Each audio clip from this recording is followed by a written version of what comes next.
Hi everyone, and welcome back to Paranormal M. Tonight we have another set of paranormal stories for you.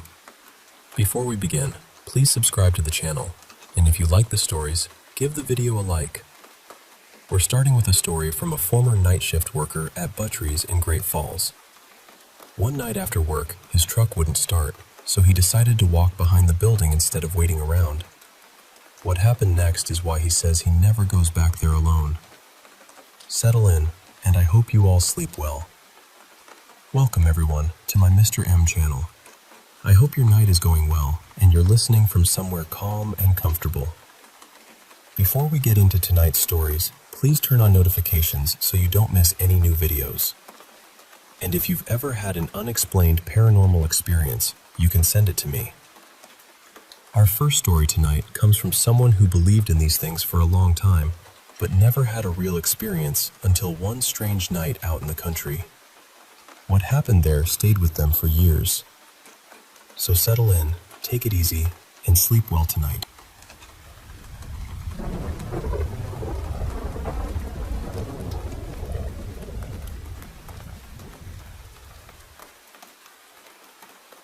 I don't take the service road behind the old grocery building on 10th Avenue South anymore.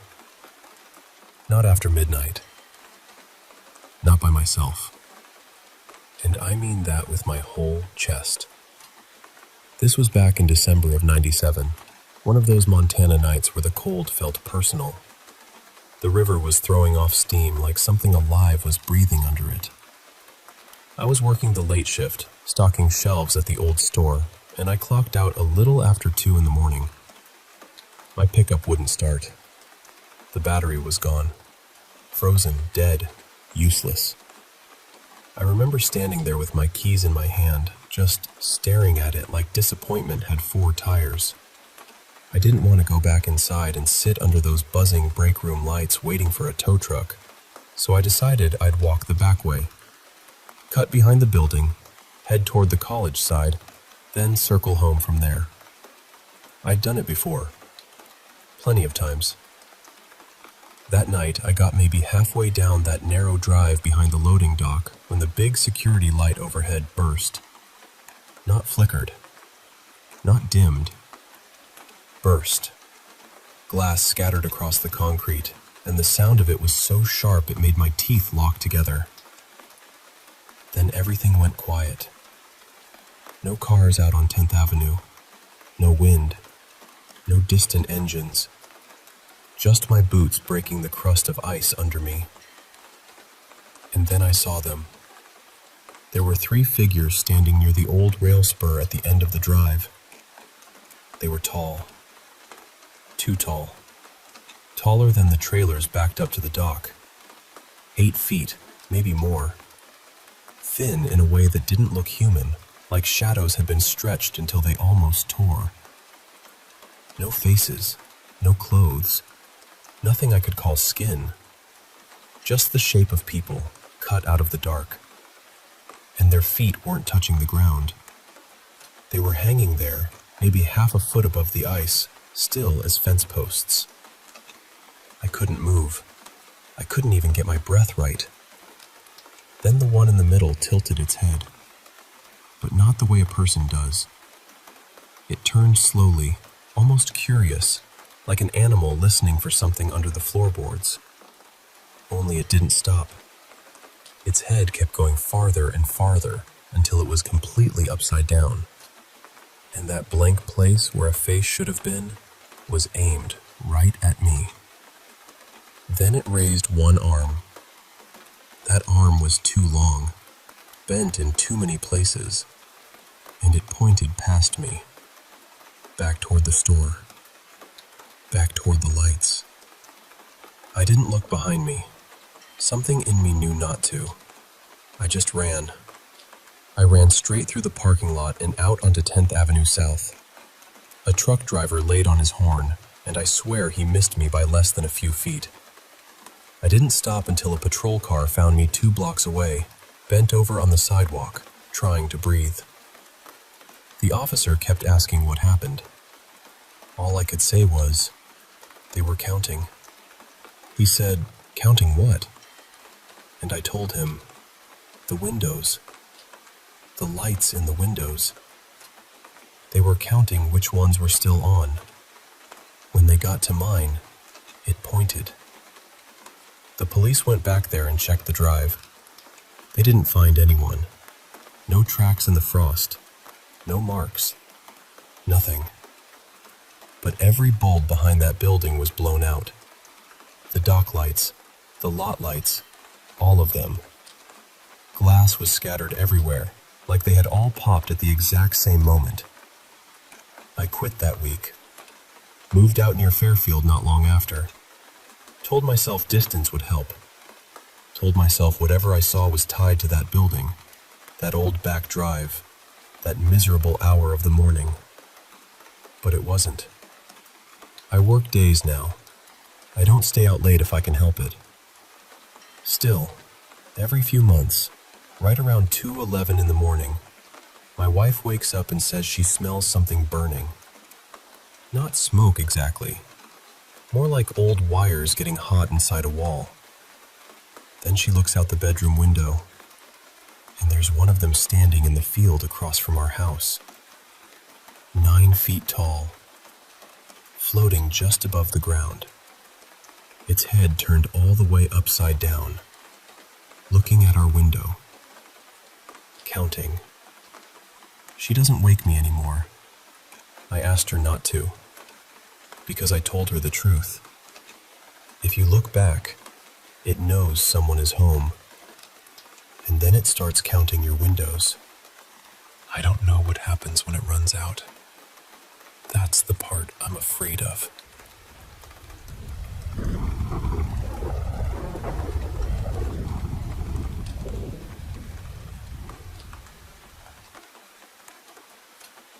I'm really sorry you went through that. I know how awful sleep paralysis can feel, because it happened to me once when I was a kid. And for years, I honestly thought the fear of it had burned some kind of warning system into my brain, like, never again. For a long time, it really didn't happen again. Almost 20 years passed. Then, a few years back, it started coming around again. Not often, thankfully. Maybe 5 or 6 times total over several years. But every time it happens, it feels just as real and just as heavy. When it starts, I usually wake up right away, but I can't move. And I don't exactly see things with my eyes. It's more like I see them in my mind. Faces, presences, something that feels like it's pressing down on me, holding me there. It doesn't feel like a normal dream. It feels like my imagination has been hijacked by something that doesn't belong there. I've tried all kinds of things to get out of it. I've tried forcing myself to move, but that usually just turns into this weak, twitchy struggle. I've tried calming down and falling back asleep, but the fear makes that impossible. I've tried telling whatever it is to leave me alone. I've even tried getting angry and pushing back with everything I had. None of that really worked. The only thing that has consistently broken it for me is calling on the name of Jesus. And I mean that sincerely. Every time I set my mind on saying his name, it feels like something resists it. Not just fear, not just hesitation. It feels like something is trying to keep me from getting the words out. I can usually speak a little during these episodes, though not clearly. I've managed to say things like, "Let me go," or "I'm not afraid of you," or "You don't get to have me." But none of that ever seemed to change anything. Then I start trying to say Jesus' name, and it's different. It feels blocked at first, like the word has weight to it. But once I finally get it out, the whole thing breaks. The pressure lifts. My body comes back to me. The fear starts draining out of the room. There was one time, though, when it didn't stop immediately. That one scared me more than the others. In my mind, there was this pale, wide-eyed face staring right at me. It had this strange, almost alien look to it, and the presence behind it felt stronger than usual. The first time I said Jesus' name, it didn't fully end, but it weakened enough that I could say it again. And the second time, it was over. Completely gone. That one felt different because after I said his name the first time, whatever it was felt angry. Like I had heard it somehow. Like it wanted to push back harder because I had dared to call for help. So the second time wasn't brave or bold. It wasn't me trying to sound tough. It was just a scared, honest plea. And still, it worked. I know this is just my experience. I'm not a sleep expert, and I don't claim to have all the answers. I've only had enough of these moments to know what has helped me personally. Some people explain it as the brain getting stuck between sleep and waking, and I understand that. Maybe there's a physical side to it. Maybe there's a neurological explanation for part of it. But for me, it has never felt that simple. What I can say is this. Calling on Jesus has been the only thing that has truly helped me in those moments. And if it doesn't seem to work the first time, I'd say keep calling on him. I really hope you find peace, safety, and rest again. I'll keep you in my thoughts, and I genuinely hope things get lighter for you soon. God bless.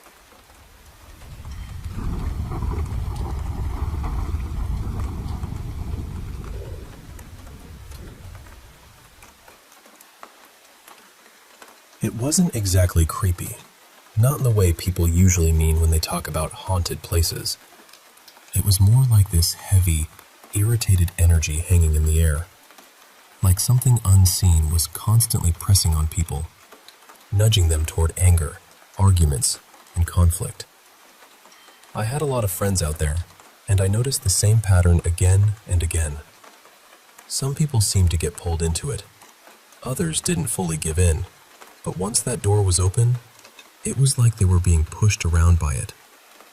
And honestly, with Pennsylvania's history, I can understand why the place feels the way it does. There's so much old energy there, and the cemeteries are everywhere. I mean, everywhere. Back in California, cemeteries feel more contained, like they have their own designated spaces. You can drive for half an hour and not see one, but around Allegheny, it felt like you couldn't go 5 minutes without passing one. It gave the whole area this strange, layered feeling, like the past was sitting right there beside you. There are plenty of recorded hauntings in Pennsylvania too, but my own experiences there were overwhelming. I know some people will doubt it or explain it away, and that's fine. But in 2019, after years of dealing with paranormal experiences already, I went through something that changed me. Within about 3 months, I experienced 2 suicides where I had been one of the last people in contact with the person. And if you know anything about certain spiritual beliefs around suicide, people who are extremely close to an event like that, especially if they're already spiritually open, can sometimes attract what some call suicide spirits. These are spirits believed to follow people and try to tempt them toward that same ending. I had several experiences with those kinds of spirits. Over time, they eventually left, but it felt like they left a line of communication open. After that, I started having more encounters, more conversations, more moments where I could feel something trying to come through. At a certain point, when you get deeper into this kind of knowledge, whether people believe it or not, a lot of practitioners agree that human beings can act almost like radios, or conduits. Spirits can tune into people and communicate through them, especially when someone is sensitive to it. And one of the most intense experiences I ever had with that happened in Allegheny. A lot of us who study this believe spirits interact with people every day on some level. It might show up as a sudden emotional shift, a change in someone's energy, or a person acting completely unlike themselves out of nowhere. I've seen people become irrational in an instant, like something just flipped a switch inside them. There was one night in Allegheny that still stays with me. My wife and I were visiting some friends at their dorm, and one of their roommates had been slipping into a pretty serious drinking habit.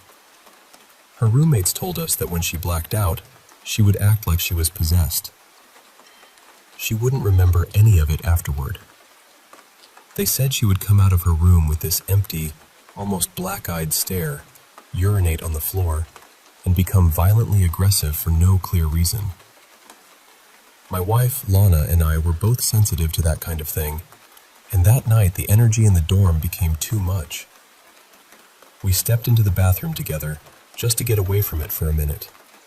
But once we were in there, we both got hit with this sudden panic. It came out of nowhere. Then, for some reason, we both felt this strong urge to turn off the lights. So we did. And in the darkness, we both saw them. 3 spirits rushing toward us, like they were trying to scare us or attack us. It happened so fast, but it was unmistakable. We both felt it. We both saw it. Afterward, we told our friends what happened, and they admitted there had been other strange things going on in the dorm, too. Things that had nothing to do with the roommates drinking. That confirmed what we already felt. Something was wrong in that place. But it didn't end there. Whatever we encountered that night followed us back to our apartment in Ohio. We already had some passive spiritual activity there, but this was different. It started escalating. Eventually, it got to the point where Lana began involuntarily channeling something, and that turned into what I can only describe as a possession. She had never experienced anything like that before. She wasn't even a believer up until then. But after that, she was.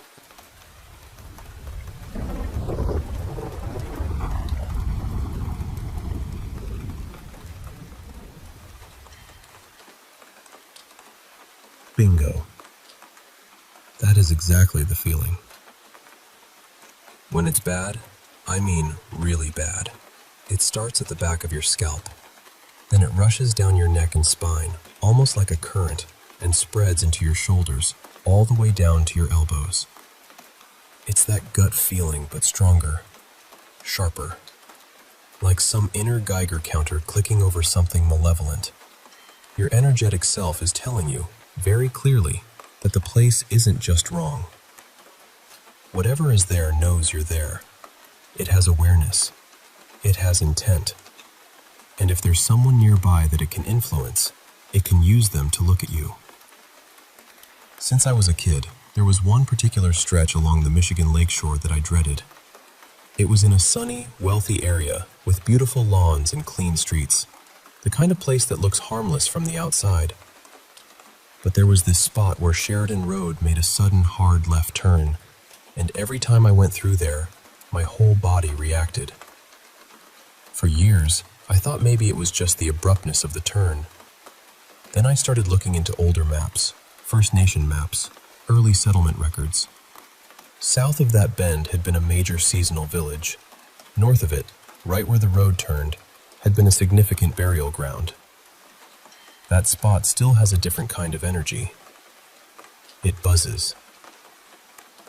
Years later, I became very interested in the First Nation tribes that had lived around my home. Some of them no longer exist as they once did. I read about the Fox and Sauk, about Black Hawk, and about how his ancestral lands were taken through wrongs done on both sides of a table where power was not equal. I admired him as a leader, and one weekend I planned to visit the area tied to his home camp near the Illinois and Mississippi rivers. I wanted to camp nearby, trace part of the route his people followed during the Black Hawk War, and just sit with the history of it. But trying to leave was impossible. It was one thing after another, delay after delay. Little problems that normally would not have stopped me kept stacking up until it was simply too late to go.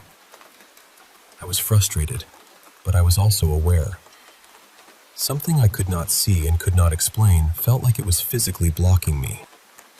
To this day, after decades of life, I have never felt anything exactly like that before or since. It was as if no matter what I did, nothing would help, because I was not supposed to make that trip. So I stayed home. I spent the weekend with my family, and we did good, ordinary things together. When I went back to work, a friend of mine came up to me. I'll call her Mara. She was half First Nations and had grown up on a reservation. Big eyes, big smile, even bigger heart. She looked at me and asked, very directly, "Where were you going to go?" I started naming the places I had planned to visit. Each time she said, "No." Another place. "No." Another. "No." Then I said, "Bad Axe, Wisconsin." And she lit up. Yes. Then she told me her story. That same long weekend, Mara and her boyfriend had gone riding out toward western Illinois. They stopped at a well-known family biker bar to get food, have a drink, and listen to music. While they were there, a woman Mara had never met walked right up to her. The woman said, "You look like the kind of person I'm supposed to tell this to." Then she sat down and told Mara what had happened earlier that day. She had been riding on the back of her husband's motorcycle. Another couple, longtime friends of theirs, was riding with them on a second bike. They were heading south along the Mississippi River Road, passing near Bad Axe, the area where Black Hawk and his band were finally cornered by militia, the U.S. Army, and a gunboat. Many did not survive. Many were starving. Many could not survive the river. As they passed that place, the woman suddenly started screaming. She was grabbing at her husband, jerking him, telling him to stop, to watch out, to get out of the way. Because in the road ahead of them, coming straight at them, were two First Nations warriors. Young men, powerful, on horseback. They were galloping up the road, charging directly toward the motorcycles with long lances lowered for a kill strike. The woman nearly pulled her husband off the bike, trying to make him stop or move. Both motorcycles swerved to the side of the road. Everyone was shouting, "What are you doing? Are you crazy? Didn't you see them?" "See who?" "The two men on horses in the middle of the road coming right at us with lances." Then there was silence. After a few minutes, everyone calmed down enough to talk. And it turned out both women had seen the same thing. Two warriors at full gallop, lances forward, one passing on either side of the bikes. But when the second woman looked back after they had passed, there was nothing there. No riders, no horses, nothing. They continued on, shaken, and later that day the first woman found Mara in that biker bar and told her the story without being asked. Then they talked politely for a few minutes, and the woman left. Mara stopped talking and looked me straight in the eyes, deeply, like she was weighing something she already knew. Then she said, "This has something to do with you, doesn't it?"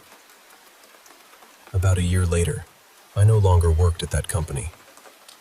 I was driving back from Minneapolis with my family when we passed near Bad Axe. It was winter.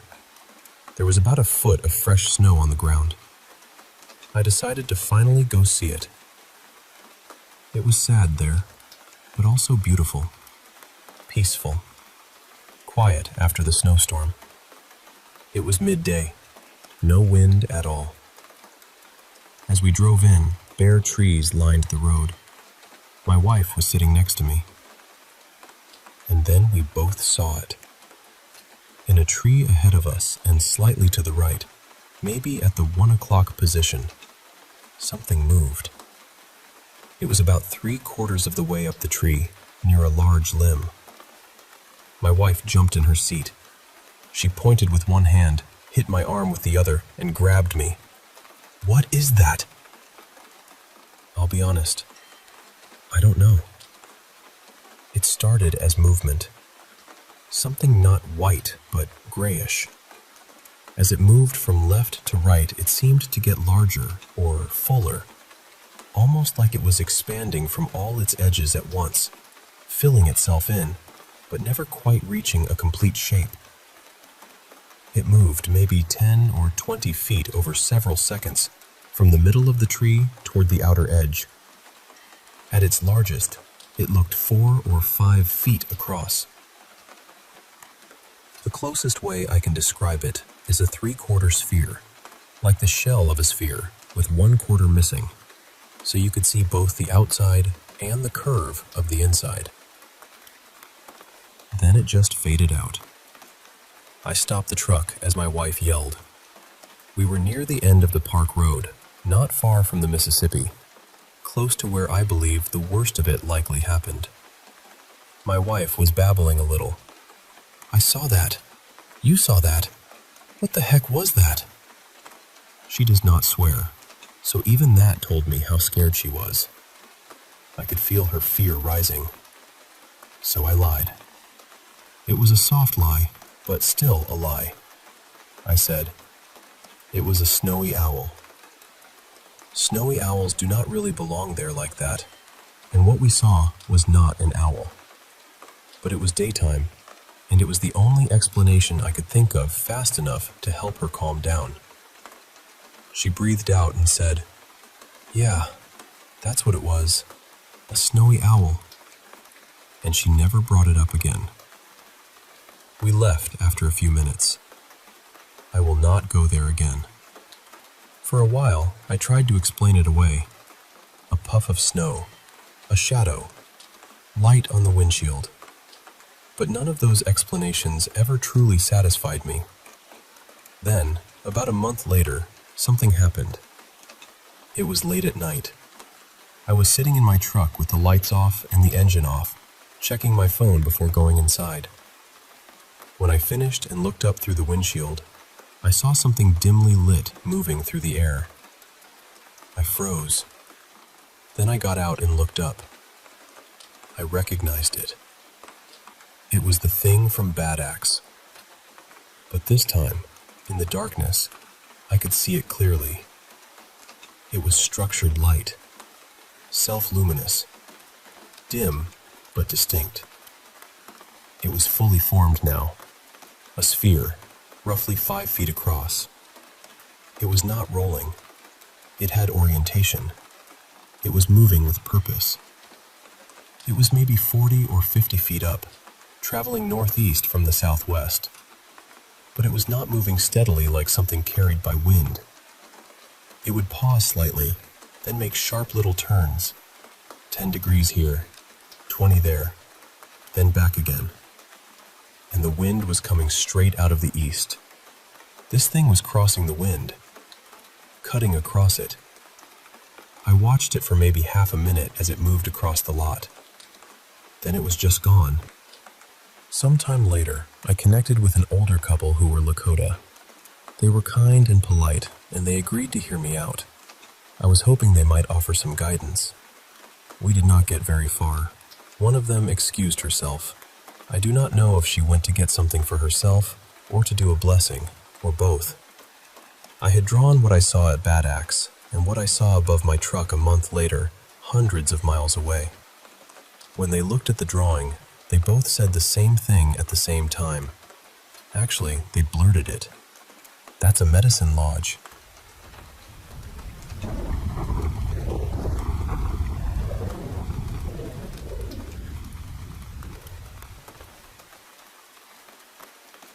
I guess I'll start with the first strange thing I can really remember. I was around 15 at the time, and my dad had this old fish tank set up in the living room. I'd be sitting there watching TV or sometimes standing nearby folding laundry, and every now and then I'd catch something out of the corner of my eye. It was like the tank light would suddenly dim, almost as if somebody had walked right in front of it. But when I turned to look, nobody was there. At first, I tried to brush it off. You know, reflections, shadows, maybe my eyes playing tricks on me. That's what you tell yourself when something doesn't quite fit. Years went by, and when I was about 22, I moved into an apartment with my girlfriend at the time, who is now my wife, and her roommate. One afternoon, we were lying in bed, just relaxing, and out of nowhere, I heard a man's voice say, very clearly, "Leave now." I'll never forget it. It wasn't muffled. It wasn't distant. It sounded like someone had leaned right up next to my ear and said it with force. I wasn't exactly terrified in that moment, but I was definitely confused. I looked over at my girlfriend and asked her if she had heard that. She told me she had heard something, but she couldn't make out the words. For me, there was no question. I knew exactly what I heard. Not much else happened in that apartment, at least not that I remember clearly. But there was one morning, around 3 a.m., when she was driving me to work. She told me she had woken up during the night while I was asleep, and something had been speaking to her in a language she didn't recognize. That one bothered me more than the voice I heard myself. It still gives me chills thinking about it. Fast forward about 9 or 10 years. By then, we were living in a different house. My wife and our son were asleep in the room next to me, and I was in the guest bedroom. It was probably around 11 at night. The room light was off, but the TV was on, so there was enough light to see down most of the hallway. I was sitting on the bed, scrolling on my phone, when I noticed movement on the hallway floor out of the corner of my eye. I looked up. Nothing.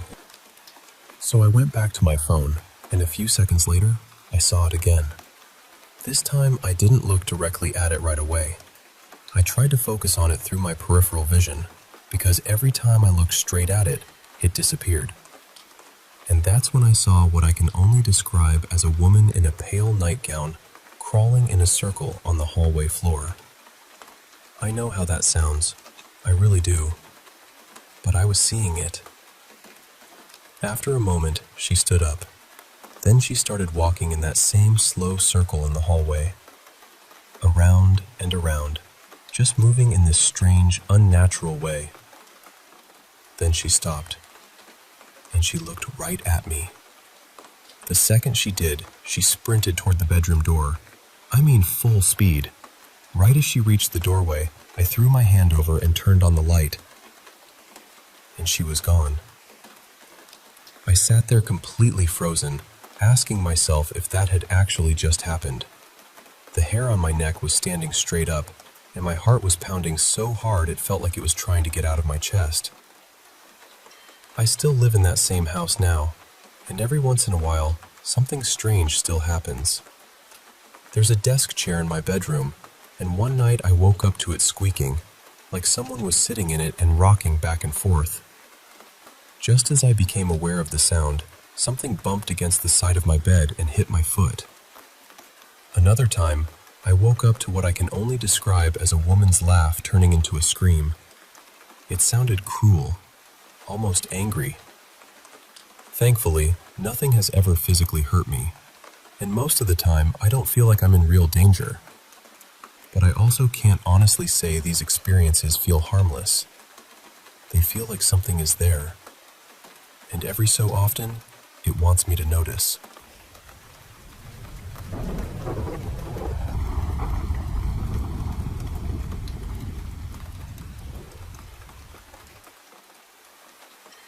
So, my family's had a narrowboat for more than 50 years now. It's one of those things that's always just been part of us, really. And over the years, we've had the odd strange moment on the canals, the kind of thing you laugh off at first and then think about later, when everything's gone quiet.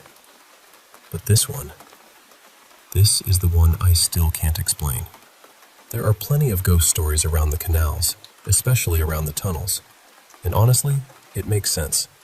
Some of those places have seen accidents, cave-ins, drownings, all sorts of grim history tucked into the brickwork. This happened when my dad, Martin, and I were taking our boat through Blisworth Tunnel.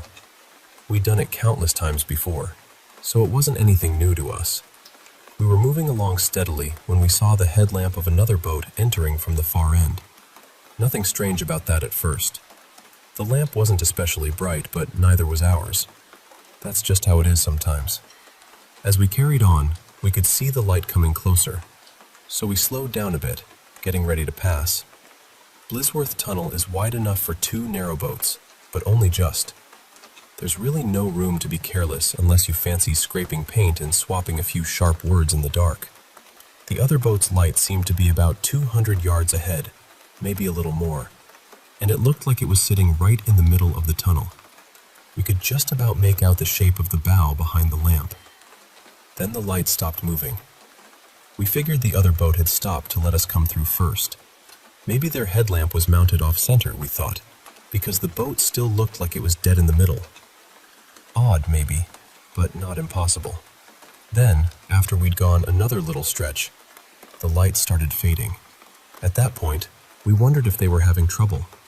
Maybe engine problems, maybe electrical. So I went carefully along the gunwale toward the front of our boat, keeping my eyes on that light the whole time. I wanted to be ready to call out to them once we were close enough. Dad and I were both watching it. The headlamp was still there, weak and dim, and behind it, I could see what looked like the dark outline of the front of the boat. It wasn't drifting to one side. It was still right there in the middle. Then the lamp flickered and went out. I was close enough by then that I could still just make out the shape of the bow, or at least I thought I could.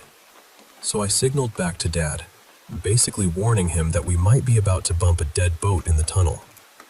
We were both expecting our own headlamp to catch it at any second. But it never did. There was no boat. Nothing in front of us. Nothing to the side. No sound, no movement, no engine, no voices, no ripple from another hole. Just the tunnel, our boat, and our own light crawling over wet brick. When we got out the other end, we saw a fisherman sitting there, so we asked him if any boats had come out before us in the last half hour. He said no. He told us he'd been there for most of the day, around 8 hours, and we were the first boat he'd seen either entering or leaving. That's when it really hit me, because looking back, the other boat had been completely silent. Normally, in a tunnel like that, you hear everything. Engines bounce off the walls. People talking echoes ahead of them. Even small sounds carry. But all we'd heard was ourselves. We never came up with a sensible explanation. We've been through Blissworth since, and plenty of other tunnels too, but nothing like that has ever happened again. And I still think about that little fading light, sitting there in the dark, waiting for us.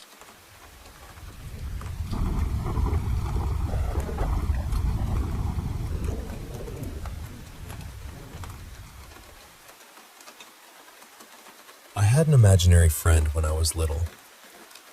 His name was Milo. My mom still brings him up sometimes, usually with this soft little laugh, because apparently Milo and I were always getting into some kind of adventure. My dad says I was a sweet kid, a good kid, but every now and then I'd do something completely out of character and then calmly blame it on Milo. Both of my parents remember how much I talked to him. Not just here and there either. I mean constantly, like he was sitting right beside me, listening and answering. But the strange part was, whenever they tried to play along and include him, the way parents sometimes do, I'd look at them like they had missed something obvious. Then I'd giggle and say something like, Milo can't hold that. His body isn't real. So, in my little kid mind, he was real. He was there. Just not in the way everyone else was. Years went by. I grew up, started my own family, and eventually ended up living in that same childhood house again. My mom sold it to us when we were ready to settle down, and it felt kind of sweet at the time, raising my kids in the rooms where I had once been small. One afternoon, I was sitting at the kitchen table with my children. They were 4, 3, and 1 then. We were having lunch. Nothing unusual, just the normal, noisy little chaos of kids and plates and crumbs everywhere. Then my oldest looked at me with these sad, serious eyes and said, "Mommy, can you make Milo a plate too? He looks really hungry." I just sat there for a second, trying to understand what she had said. I asked, "Who's Milo, honey?" She pointed toward the front door and said, "The little boy over there. He plays with me sometimes, but he always leaves when you come in. He looks really hungry, Mommy." I turned and looked toward the door. There was no one there. So I turned back to her and smiled, trying to keep my voice calm. "There's nobody there, sweetheart. Go ahead and eat your lunch, okay?" And she said, very matter-of-factly, "Yeah, he said you can't see him anymore." Then she looked back toward the door, lifted her hand, and said, "Bye, Milo." That was the moment I remembered. Milo had been my imaginary friend in this same house, when I was around the same age she was right then. After that, I started looking into the history of the house. I couldn't find anything about a child dying there or any kind of tragedy connected to the place. But there's an old cemetery across the street, and eventually I thought, well, it couldn't hurt to look. So one day I took the kids on a walk. We wandered through the cemetery, and I read a few of the names out loud to them. We picked wildflowers, and the younger ones stayed near the stroller. Then suddenly, my oldest let go of the stroller handle and took off between the headstones. She wasn't running randomly. That's what I remember most. She moved like she knew exactly where she was going, weaving between the stones with this bright little purpose. Then she stopped in front of an older grave, much older than the ones we had been looking at. She started clapping, all excited, and turned back to me. "It's Milo," she called. "This is his bed." I got this cold, strange feeling all over me. I walked over, and there on the headstone was the name Milo. The dates were May 1904 to September 1910. We had found him. I asked my daughter how she knew it was his, because she couldn't read yet. She just looked at me and said she had seen him standing beside it. After that, we made an extra little plate for Milo at meals until she stopped seeing him. But not long after she stopped talking about him, her younger sister started mentioning a little boy named Milo. And then, over the years, each of my girls had him too, always around the ages of 3 or 4, and then he would fade away sometime around 5 or 6. My youngest is getting close to the age where Milo usually disappears, and honestly, when he's gone for good, I think part of me will miss him. This isn't the only strange story I have from that house, but it's one of the ones I hold closest.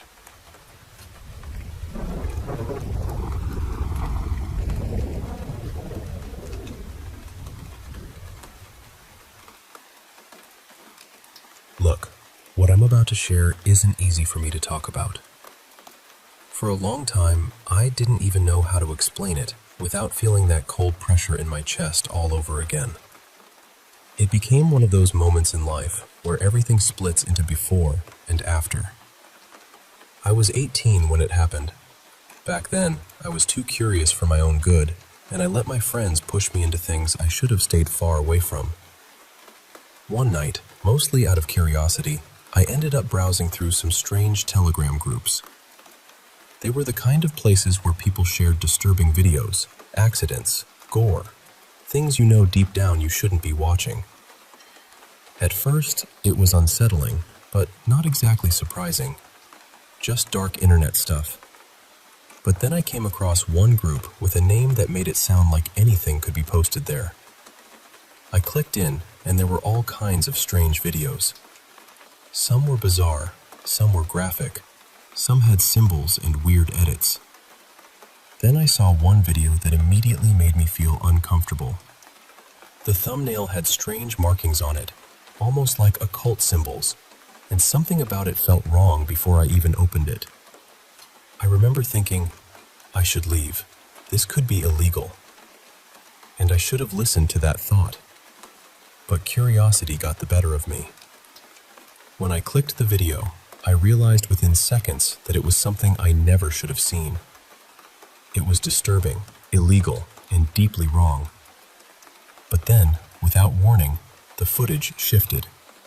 Strange symbols appeared across the screen, symbols that looked like witchcraft or some kind of ritual writing. In the background, I could hear voices whispering or praying in a language I didn't recognize. That was when I felt it.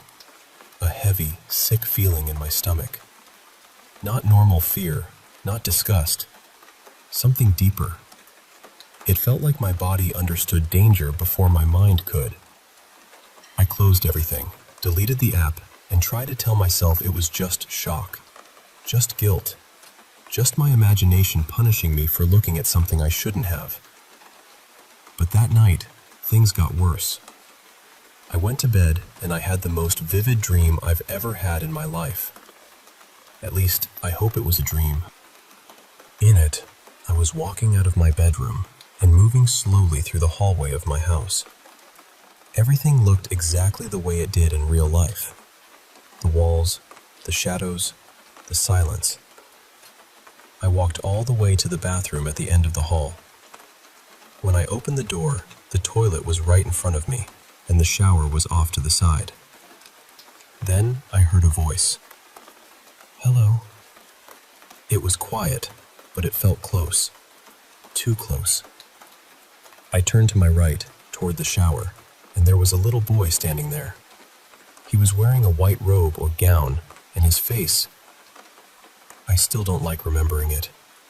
His skin was pale, almost gray. Dark veins showed beneath it, and he had this awful smile stretched across his face. It wasn't playful. It wasn't human. It was the kind of smile that makes your blood turn cold, because you know there is nothing innocent behind it. I stepped back almost by instinct. Then I woke up. Or at least, I think I woke up. My face was wet with cold sweat, and my whole body felt like it had been thrown into pure survival mode. I've never considered myself easy to scare. I'm not the kind of person who jumps at every noise or believes every shadow means something. But that night, my body betrayed me. It reacted like something real had been standing right in front of me. I reached for my phone. The time was 3:33 a.m. Somehow, I eventually fell asleep again, though I don't remember how. The next morning, someone knocked on my bedroom door. It was a neighbor from nearby, and she asked me if I had been walking around the house during the night. I told her no. Then she said she'd heard footsteps in the hallway for hours. Back and forth, especially near the bathroom. She said the sound kept her awake almost the entire night. That was the moment I stopped trying to convince myself it was only a dream. After that, everything started falling apart. For weeks, I couldn't sleep properly. I would wake up suddenly at the same time, 3:33 a.m., gasping like I had forgotten how to breathe. It felt like something invisible was pulling me out of sleep every night. And little by little, my life collapsed. My work suffered. My studies suffered. My money situation got worse. My mental health dropped. Even my physical health started slipping away from me. Before all of this, I had a routine.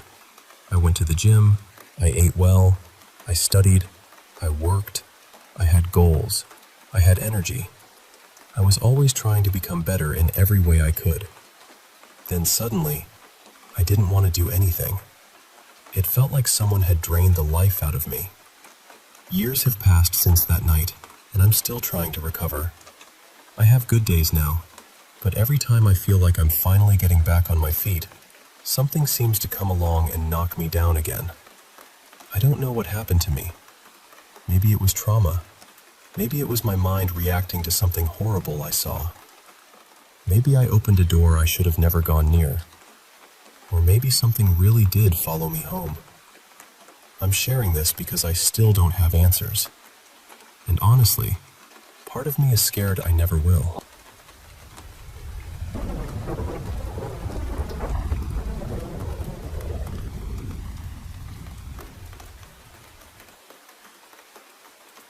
There are a lot of strange stories tied to the house I grew up in. When my brother and I were little, things seemed much more active there. Over the years, it settled down quite a bit, but back then, it felt like the house had its own quiet pulse. And just to give a little context, my family isn't religious. None of us are. We're very science-minded people, which is probably why these experiences have stuck with us so much. We're not eager to label everything a ghost or a spirit. It's more that some things happened that we still can't explain, and that makes them hard to forget. Most of the strange things happened inside the house, but this one didn't. My dad and I have always been night owls. When I was a teenager, we used to go on late summer drives together. We'd roll the windows down, let the night air come in, and just talk about anything and everything. This was when we had phones, but service would disappear pretty easily once you got out into the back roads. My dad, being my dad, always kept an old satellite GPS in the trunk. I honestly wouldn't be surprised if he still has one tucked away somewhere. One night, it must have been around 2 in the morning, we were driving through a rural area about 20 minutes from home. He had a general idea of where we were, but I think he wanted the quickest route back. So he pulled over and said he was going to grab the GPS from the trunk. He got out, opened the trunk, got the GPS, came back, stuck it to the windshield with that little suction cup mount, and then we kept driving. And then, maybe a minute later, something in me just snapped awake. I remember looking at him and saying, "Why did you stop there?" He looked completely confused and asked, "What do you mean?" And I said, "The man." From my point of view, when we pulled over, there was someone standing about 10 feet in front of the car, right near the edge of the road. On one side of us was a cornfield. On the other side was dense woods. The headlights lit him up clearly. He was standing still, facing toward the trees. I remember him wearing a baseball cap, and I'm pretty sure he had a backpack on.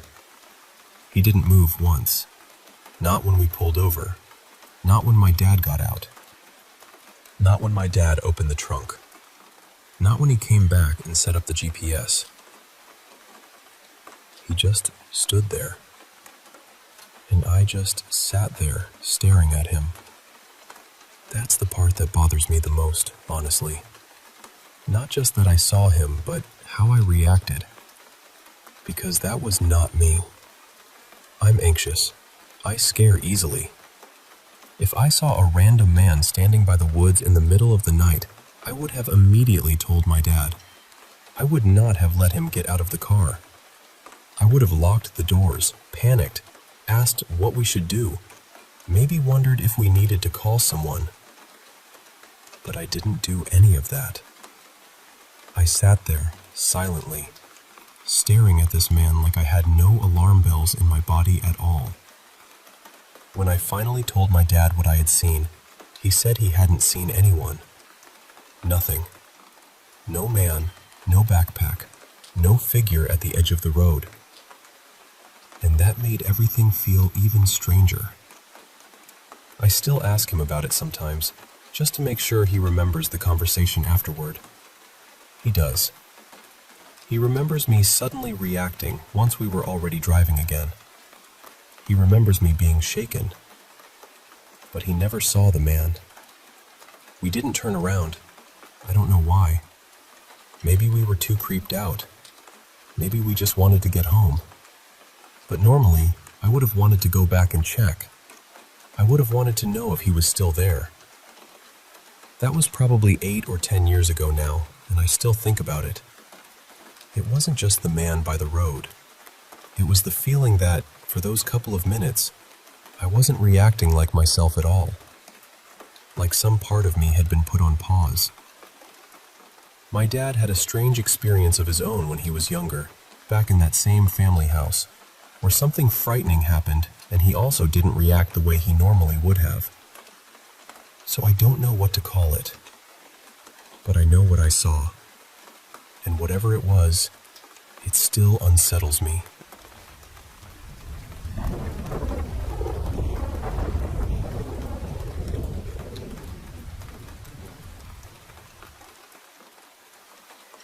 I've got a lot of strange stories I could tell, but this one still sits with me in a way I don't think I'll ever fully shake. This happened a few years back, late at night, after my kids had finally fallen asleep. The house was quiet, the kind of quiet you only get when everyone else is dreaming and you're the only one still awake. I was sitting at my desk, messaging a friend who lived overseas. We were going back and forth like normal, just chatting, when suddenly, something in the room changed. I don't know how else to explain it. It felt like the darkness had leaned in closer. The air went still. Not peaceful still, but wrong still. It was like every normal little house sound had disappeared at once, and something heavy had taken its place. I started typing to my friend, trying to explain how uneasy I felt. Before I could really make sense of it, he messaged me back and said, "Read what you just sent." So I looked, and my stomach dropped. The message I meant to send was something like, "I feel like the atmosphere in my house just changed. I can't explain it, but I don't think I'm alone." But that wasn't all it said. Right in the middle of my sentence were words I know I did not type. It said, "Mara is here. Deal with it. I'm not your friend. Ha ha ha." The second I read it, the hair on the back of my neck stood up. My arms broke out in goosebumps, and then I felt something brush across my shoulder. Not a breeze, not a loose strand of hair. Something touching me. The room had gone freezing cold, but there was this strange electric feeling in the air too, like the whole space was charged. I turned around in my chair, and behind me was the figure of a young woman. She was tall, but not in a normal way. Her body looked stretched out and uneven, with long arms raised toward the ceiling. Her face was almost completely shadowed, even though she was staring right at me. I wanted to scream. Every part of me wanted to. But my daughters were asleep nearby, and all I could think was, what if they wake up? What if they see this? So I forced myself to stay as calm as I could. My voice was shaking, but I told her she had to leave my home. I told her she was not welcome there. I told her I was not afraid enough to let her stay. The room seemed to get darker after that. The air felt thick, almost hard to breathe through. I started reciting the prayer for protection, quietly at first, then stronger. I walked toward the front door, still praying, still picturing my daughters and myself surrounded by light, love, and protection. When I opened the door, I said her name once and told her she had to leave. I kept repeating the prayer and imagined pushing every bit of that dark presence out of my house. I don't know how long it took. It probably wasn't long at all, but in the moment it felt stretched and strange, like time had gone soft around the edges. Then I closed the door, locked it, and stood there trying to breathe. The next morning, both of my daughters told me they'd had the same kind of dream. They said a very tall teenage girl had been trying to wake them up.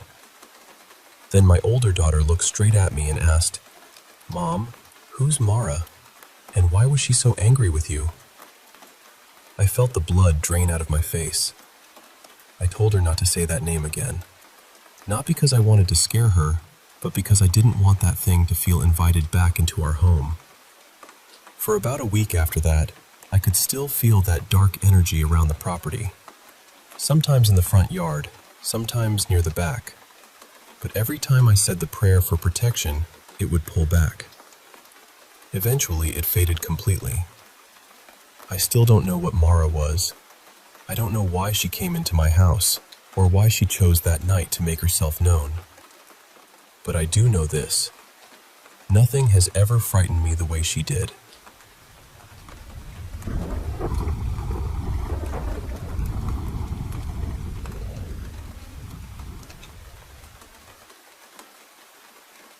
I've lived in a couple of houses that felt haunted, but there was one place where things went far beyond just a strange feeling. That was the house where I actually saw something. After we moved in, I kept getting this sensation that a girl was watching me. It was hard to explain, but it always seemed to come from the same side of the house, almost like there was a spot where the air had memory in it. Then the dreams started. In the dreams, there was a young boy, maybe 13 or 14. He looked like he belonged in the 1980s, with the clothes and the hair, all of it. He never really spoke much. He would just show me things. A headstone, bushland, a car, and then he would point in one direction. The only word he ever said was, "Mum." The dreams happened so often that I finally asked an older neighbor whether there had ever been a crash on the highway near our place. I thought maybe that was what he was trying to show me. She told me no, not near the house. Then one night, my ex dropped me home after studying. It was around 2 in the morning. From outside, it looked like every light in the house was on. But the second I opened the front door, the whole place was pitch black. That really shook me. After that, I made my boyfriend walk me right to the door every time he dropped me off. I asked my family the next day if they had left the lights on, and they all said no. They had turned everything off before bed. Another time, a small ornament in my bedroom suddenly flew across the room and hit the wall. It didn't break, which somehow made it feel even stranger, like whatever threw it knew exactly how much force to use. But the worst thing happened early one morning. It was around 4, light enough to make out shapes, but still dim. I woke up because someone was walking around my room. They were moving slowly, looking around in this curious, snooping way, almost like they were searching for something. At first, I only saw the figure from behind. It looked thin and male, so in my half-asleep state, I thought it was my brother. I sat up, annoyed, and said, "What are you looking for?" The figure reacted immediately. It turned its head toward me, and that was when I saw it had no face. It wasn't my brother. It walked out of my room, but then it did something I'll never forget. It leaned its blank, faceless head back around the edge of my doorway, like it was taking one last look at me. Then it walked away toward the lounge room, which was the opposite direction from all the bedrooms. I didn't even trust what I had just seen, so I got up and checked every bedroom. Everyone was asleep. No one had been in my room. The best way I can describe it is that it looked like a human shape made from gray smoke, except the edges weren't wispy or messy. They were smooth. And when it bent its neck to look at me, it moved at an angle no human neck should be able to move. Years after we moved out, I was dating someone new named Kalen. I had never told him anything about that house. One day, he mentioned that he had gone to look at a room in a share house, but he couldn't take it because the feeling inside was too awful. He said the place felt wrong the second he stepped in. I asked him where it was. It was the exact same house. Then, years later, I was going through old newspapers on microfilm, and this is the part that sounds made up, but it isn't. 2 doors down from that house, in the same direction where I always felt watched from, there had been a woman living with 2 young teenagers in the 1980s, a boy and a girl. In one of the newspaper photos, I saw the exact car from my dreams. The story said their mother had some kind of breakdown. It seems she may have drugged the children, put them in the family car, and driven out to bushland in the same direction the boy in my dreams had always pointed. She killed them there, and then herself. And after all those dreams, all those strange things, all that time of him showing me the car and the bushland and saying only one word, I finally understood what he had been trying to tell me. Mom.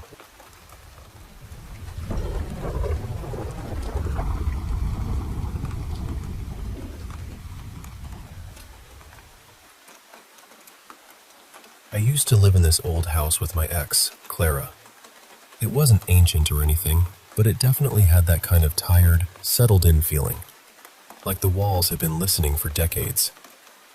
There were boxes and odd little things up in the attic that looked like they went back to the 1950s, maybe even earlier. Nothing dramatic at first glance, just an old house with old bones. But things happened there.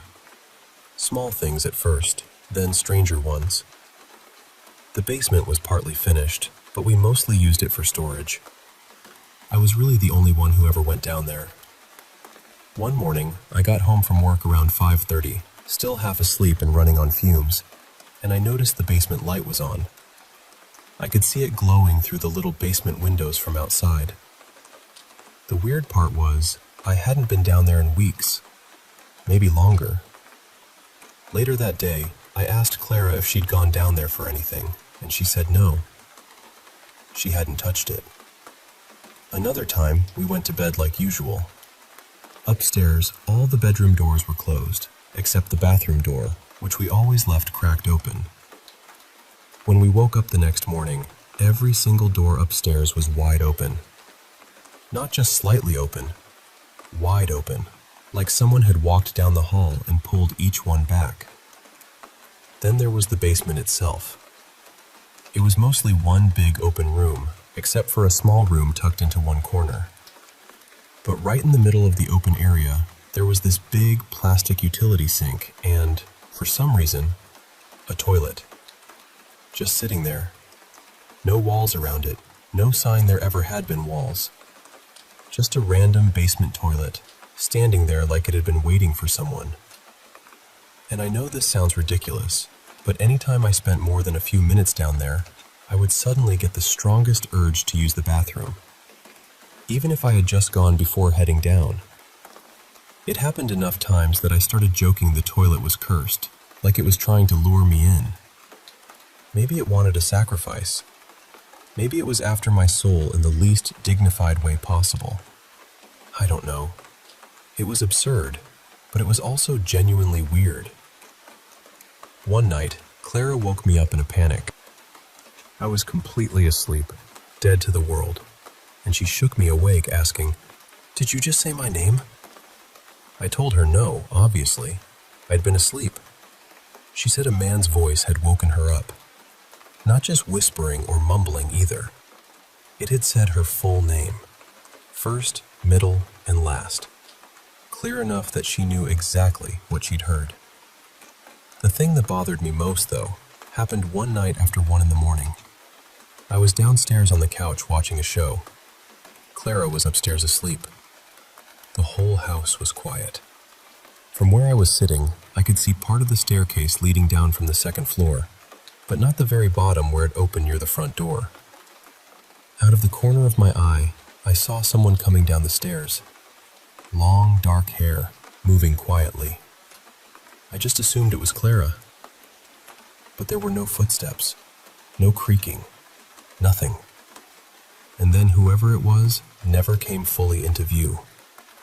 I waited a second, expecting her to step around the corner. She didn't. So I leaned way over from the couch, trying to see the bottom of the stairs and the front door area. No one was there. The front door was closed. Nothing had opened. Nothing had moved. Whoever or whatever I saw had simply come down the stairs and vanished. Eventually, Clara and I broke up. She moved out, and later I moved into a condo. I figured that was the end of it. New place, newer building, no creepy basement toilet, no old attic full of dusty relics. Clean slate.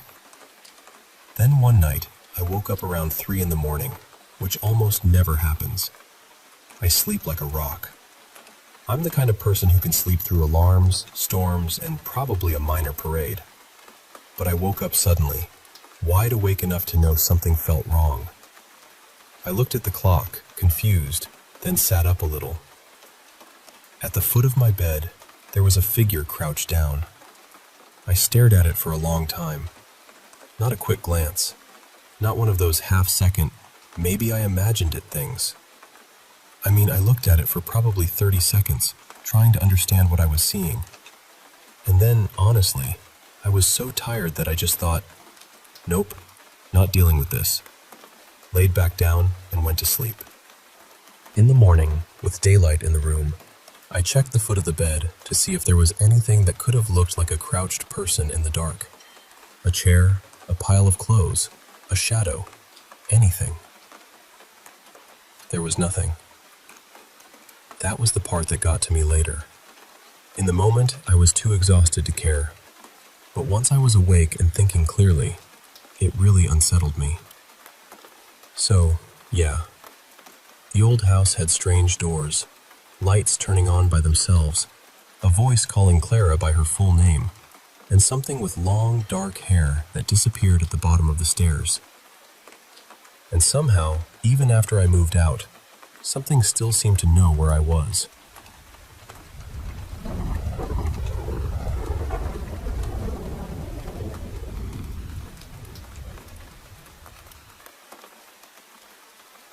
I only had one experience like this, and it happened last year when I was at university.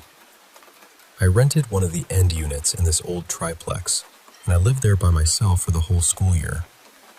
From the very first night, little things started happening. Nothing huge at first, just strange enough to make me pause.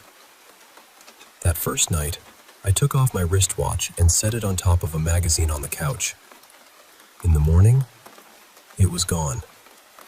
I tore the place apart looking for it, but I never found it again. Then there was this spare clock radio I had plugged in near the bathroom sink.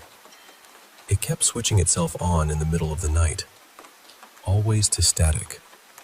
Just loud, hissing dead air, loud enough to wake me up from down the hallway. The cellar door was another thing.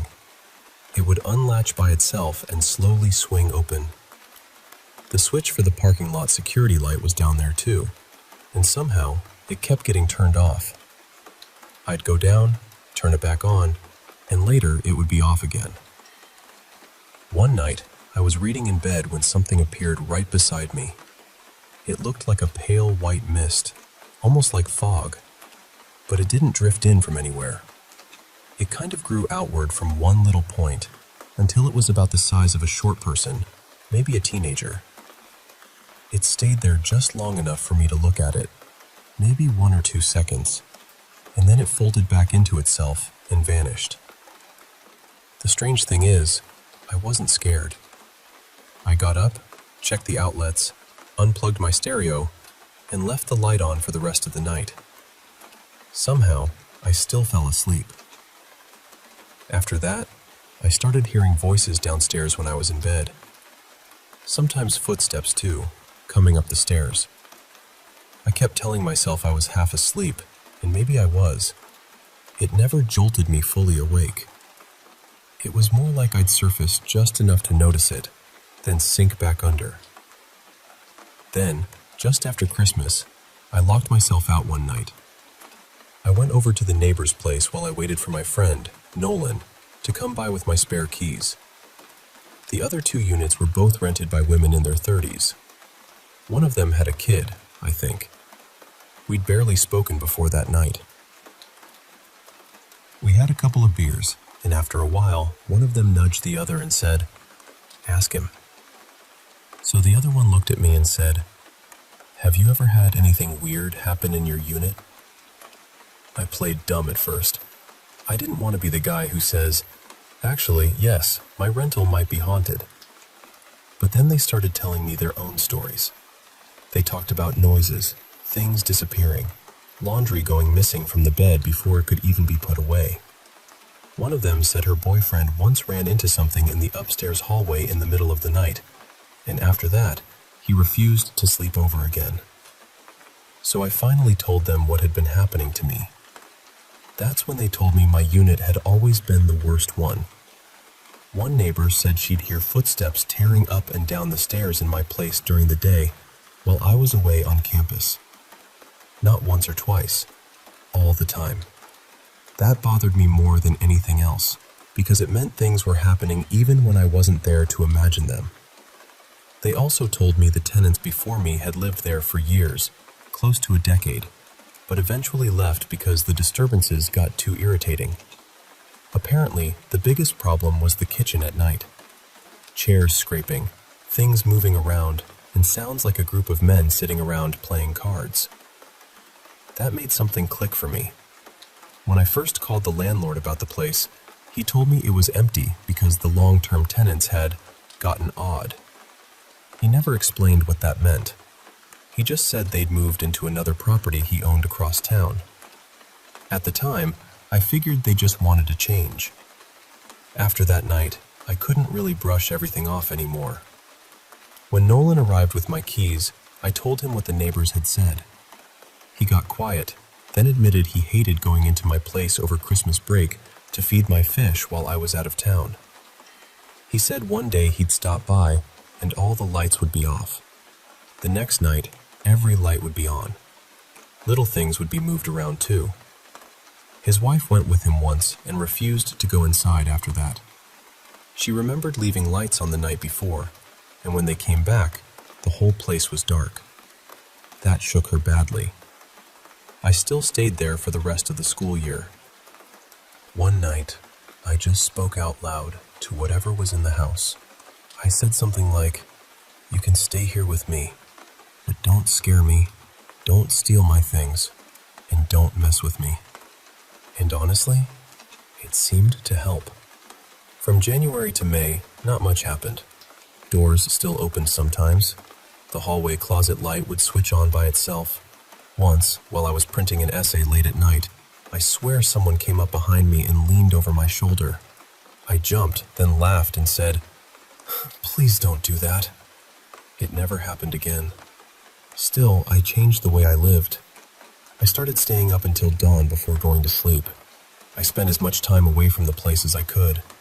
I stayed at my girlfriend's apartment out of town whenever possible. I didn't tell most of my friends about it until the very end of the school year. We had an all-night hockey party, and I'd had enough to drink that I finally brought it up. I thought they'd all laugh or think I was losing it, but they didn't. Instead, a few of them started telling their own stories. Weird things they'd seen or heard and never really talked about. That's what stayed with me, honestly. I think this kind of thing happens more often than people admit. Most of us just keep it quiet, because saying it out loud makes it feel too real.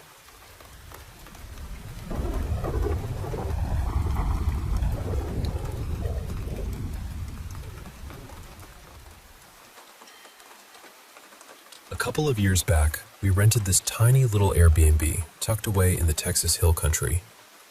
It was one of those cute, peaceful cabins that looks like it belongs on a postcard, and the host mentioned, very casually, that it had been built on what she called energy lines. At the time, we just smiled at that. You know, one of those quirky listing details you don't think too much about. The place was way out in the country. I mean really out there. No neighbors, no porch lights in the distance, no cars passing by. Just trees, open land, and this huge dark sky pressing in from every direction. Honestly, it was exactly what we thought we wanted. Quiet, remote, a place to unplug and breathe for a few days. Inside, there was one bedroom and a loft. The bedroom had bunk beds and a full-size bed, so we gave that to our boys. My husband and I took the loft since it had the bigger bed. The first night was completely fine. A little strange, maybe, just because the darkness was so deep and the silence was almost too quiet. It's one thing to read "secluded" in a listing. It's another thing entirely to stand there at night and realize there is nothing around you but black windows and your own thoughts. But still, nothing happened. We slept well and woke up to one of those soft, golden mornings that makes everything feel harmless again. The second night was different. I woke up from a nightmare that felt far too real. In the dream, this shriveled old man with glowing red eyes was crawling across the loft floor toward me. He climbed up onto the bed and slipped under the covers, and then I felt his hand around my ankle. It was dry and hot and twisted, and he started grabbing at my leg, moving higher, like he was trying to pull himself closer. I tried to scream, but nothing came out. Then I woke up. Only I couldn't move. At that exact moment, my husband, Daniel, shouted my name. His voice was full of panic. He started slapping at the bed and yelling, "No, no!" That snapped me out of it. I gasped and sat straight up, pulling my legs to my chest, while he tore the blankets back and reached for the lamp. There was nothing there. No old man, no shadow, nothing under the covers, nothing beside the bed. But both of us were terrified.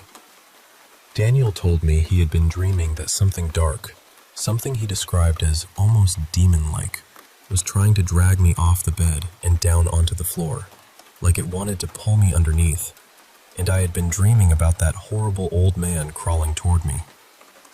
Neither one of us wanted to stay in that loft after that. We went downstairs to check on the boys. They woke up a little when we opened the bedroom door, but they were fine, sleepy, confused, completely safe. So we stayed downstairs. There was a small daybed in the living area, and we curled up there together, wide awake now, suddenly very aware that none of the windows or doors had curtains. During the day, that had seemed charming, open, airy. At night, it felt like the whole world could look in.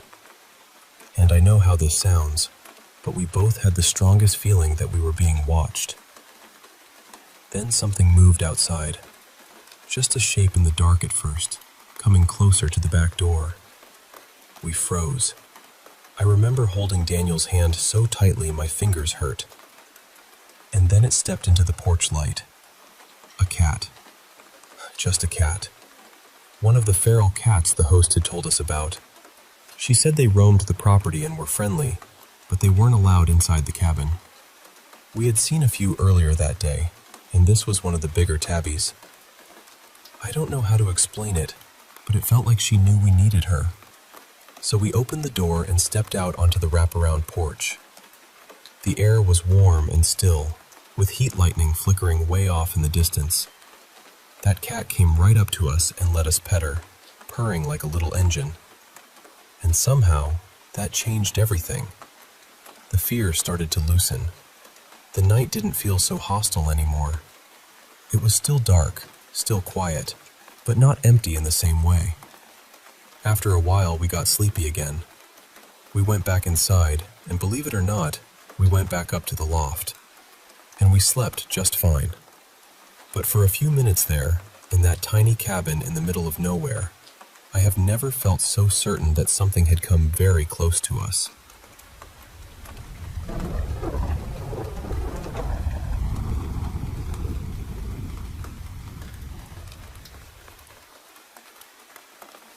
Years ago, I worked for a care agency that had a little staff flat for whoever was covering the overnight shift. The setup was simple enough. The main office was at the front of the building, and from there, a long, narrow hallway led down to the bedroom, then the bathroom, and finally the kitchen at the very back. There was CCTV in the office that showed the rear yard. It covered the back door into the kitchen, and the kitchen window too. But there was no security light outside, nothing like that. Just the camera watching the dark. And I'll be honest with you, from almost the first time I worked there, I hated that kitchen. I do not mean I disliked it in some ordinary way. I mean there was something about that room that made my whole body react before my brain could explain why. It always felt as though someone was standing in one particular corner, watching me. Not just watching either. It felt hostile, heavy, wrong. Whenever I went in there, my heart would start hammering and my hands would get sweaty. I'd feel this awful dread blooming in my chest, like my instincts were screaming at me to get out. Eventually, I stopped going into the kitchen after dark altogether. When I arrived for a night shift, I would do everything while it was still light. I'd check the switches, make sure things were off, then bring the kettle, mugs, and anything else I might need through to the office. I basically made a little survival camp at the desk so I would not have to go back there. One night, I had done exactly that. I was sitting in the office, trying to settle in, when I suddenly felt it. That presence. Only this time, it did not feel like it was in the kitchen. It felt like it was standing right outside the office door. I cannot explain how I knew. I just did. It was that unmistakable feeling of being watched from the doorway, so strong that I could barely breathe properly. After a while, I got so uncomfortable that I kicked the door shut with my foot, then moved my chair to the other side of the room so I could sit facing it. That also put me right beside the CCTV monitor. I glanced over at the screen, and my stomach just dropped. The kitchen light was on. Not a reflection, not a blur. Outside on the camera, everything was pitch black except for that kitchen window glowing brightly in the middle of the screen. I sat there, staring at it, frozen, hoping it would switch off by itself. I kept telling myself there had to be a normal explanation, but the only normal explanation was that someone was in the building. Eventually, I knew I had to check. I was almost crying by then. I opened the office door just enough to look down the hallway toward the kitchen, and the light was off. Completely off. I looked back at the CCTV monitor, and now the screen showed it off too. Just darkness at the back of the building. I remember feeling this horrible confusion, because somehow that was even worse than if I had found a person there. I checked the CCTV recording after that. I played it back, stopped it, rewound it, watched it again and again, trying to convince myself it had been showing an earlier moment, or that I had misunderstood what I saw. But it clearly showed the kitchen light coming on at a time when it absolutely should not have been on, then going off again. I did not go to bed that night. I stayed on the sofa in the office until morning because I was too frightened to walk down the hallway to the bedroom. When the day staff arrived, I checked the back door with them. It was locked properly. Nothing was open. Nothing looked disturbed. And I had the only set of keys, so there was no reasonable way anyone else could have come in. A few days later, another staff member, Leah, finished a night shift and asked me quietly, "Have you ever felt like this place is strange at night?" I did not tell her anything at first. I just asked her what she meant. And then she described the same feeling. The same horrible presence. The same spot in the kitchen. That made my skin go cold, because it meant I had not imagined it. Not long after that, I was on nights again. This time I was in the bedroom, which was on the ground floor and looked out toward the backyard and the kitchen. I had just turned off the bedroom light when I noticed a glow outside. I went to the blinds and looked through them. I could see straight into the kitchen. The light was on again. I stood there for ages, trying to gather enough courage to move. Then I opened the bedroom door and looked down the hall. The kitchen was dark. I went back into the bedroom, looked out again, and the glow was gone. Leah had a few odd experiences there too, though I cannot remember all the details now. What I do remember is that after those nights, neither of us ever really slept when we were on shift in that building.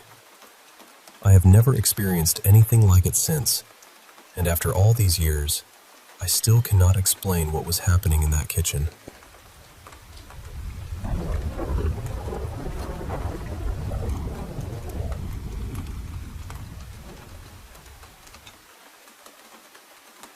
I've had a handful of strange experiences over the years, but most of them happened in one particular building I used to clean, and one night there changed me.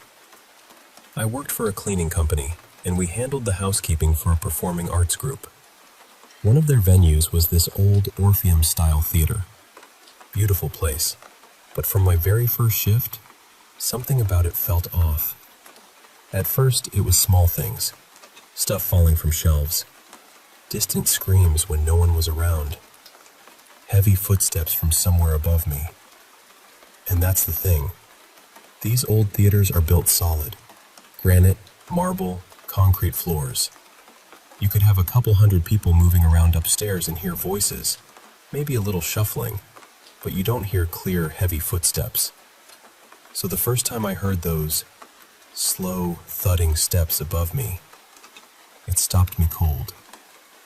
The first night, I wasn't alone when a roll of paper towels jumped off a shelf. A couple of my coworkers saw me notice it. I didn't say anything, and then a second roll flew off even harder, like whatever was there didn't appreciate being ignored. My coworkers just looked at me and said, "Yeah, this place is haunted. You'll get used to it." I learned pretty quickly that whatever was in that building did not like being dismissed. There were a lot of incidents after that, But the one that really changed things was the night I got chased out. We had been finishing up another building, and after that we needed to go over to the theater to make sure it was ready for a show the next day. I got impatient waiting on everyone else, so I told the crew I'd head over first and get started. I came in through a side entrance. Rehearsal was already over. The actors were gone. Security was gone. The staff had left. As far as I knew, I was the only person in the building. I started my walkthrough on the lowest level, checking the back of house areas first. That was the part of the theater most people hated. It always felt heavy back there, like the air was watching you breathe. But that night, strangely enough, it felt calm. No footsteps, no voices, no feeling of being watched. Nothing. So I moved toward the front of the theater. I checked the auditorium. Everything was fine. I checked the lobby. Still fine. Then I checked the men's restroom and the women's restroom. I was almost done. But the second I stepped out of the women's restroom, the whole atmosphere shifted. It was like something dark poured into the lobby all at once. I heard a voice near the entrance to the auditorium, but I couldn't make out what it said. I stopped and listened. Then I heard the trash bag in the can by that entrance being moved around. I called out, "Hello? Is someone in there?" Right then, one of the stall doors in the women's restroom behind me started slamming. I turned and looked back at the restroom doorway, which was only a few feet away. Then I heard the trash bag move again, this time closer. I looked toward it, and the bag and the trash can right near me shifted on its own. That's when the big guy got me. That's what everyone called him. We believed he was the thing behind the heavy footsteps, the deep screams, and that awful presence people felt in the building. Later that week, I even caught what looked like a huge figure a few times on an SLS camera app. But that night, I didn't see him. I felt him. I didn't get grabbed. Nothing touched me. But every sense I had, except my eyesight, suddenly screamed that something huge, fast and furious had rushed up behind me and stopped about an inch from the back of my neck. It was the strangest, most terrifying feeling I've ever had. Every part of me said, "Get out." And I did. I moved through that lobby, into the atrium, and out the front doors at a speed that wasn't exactly running, but it definitely wasn't walking either. That feeling stayed right on the back of my neck until I got through the atrium doors. I went back to the other building, and my girlfriend, who worked with me, saw my face immediately. She asked, "What happened?" All I could do was hand her badge back to her and say, "I will never step foot in that building alone again. It's ready for tomorrow. I'll be in the car when you're done." Then I walked away. That night changed me because, up until then, I had always handled paranormal things by ignoring them. I wanted nothing to do with it. I didn't invite it, didn't talk to it, didn't entertain it. I was closed off to it on purpose. Honestly, I had probably told completely normal household noises they weren't welcome more than once. A water heater would kick on, and there I'd be, telling the empty air to get away from me. But after that night, I wasn't just scared. I was angry. Because whatever that thing was, it had gotten to me. It had put real fear in me. Not the kind you can talk yourself out of either.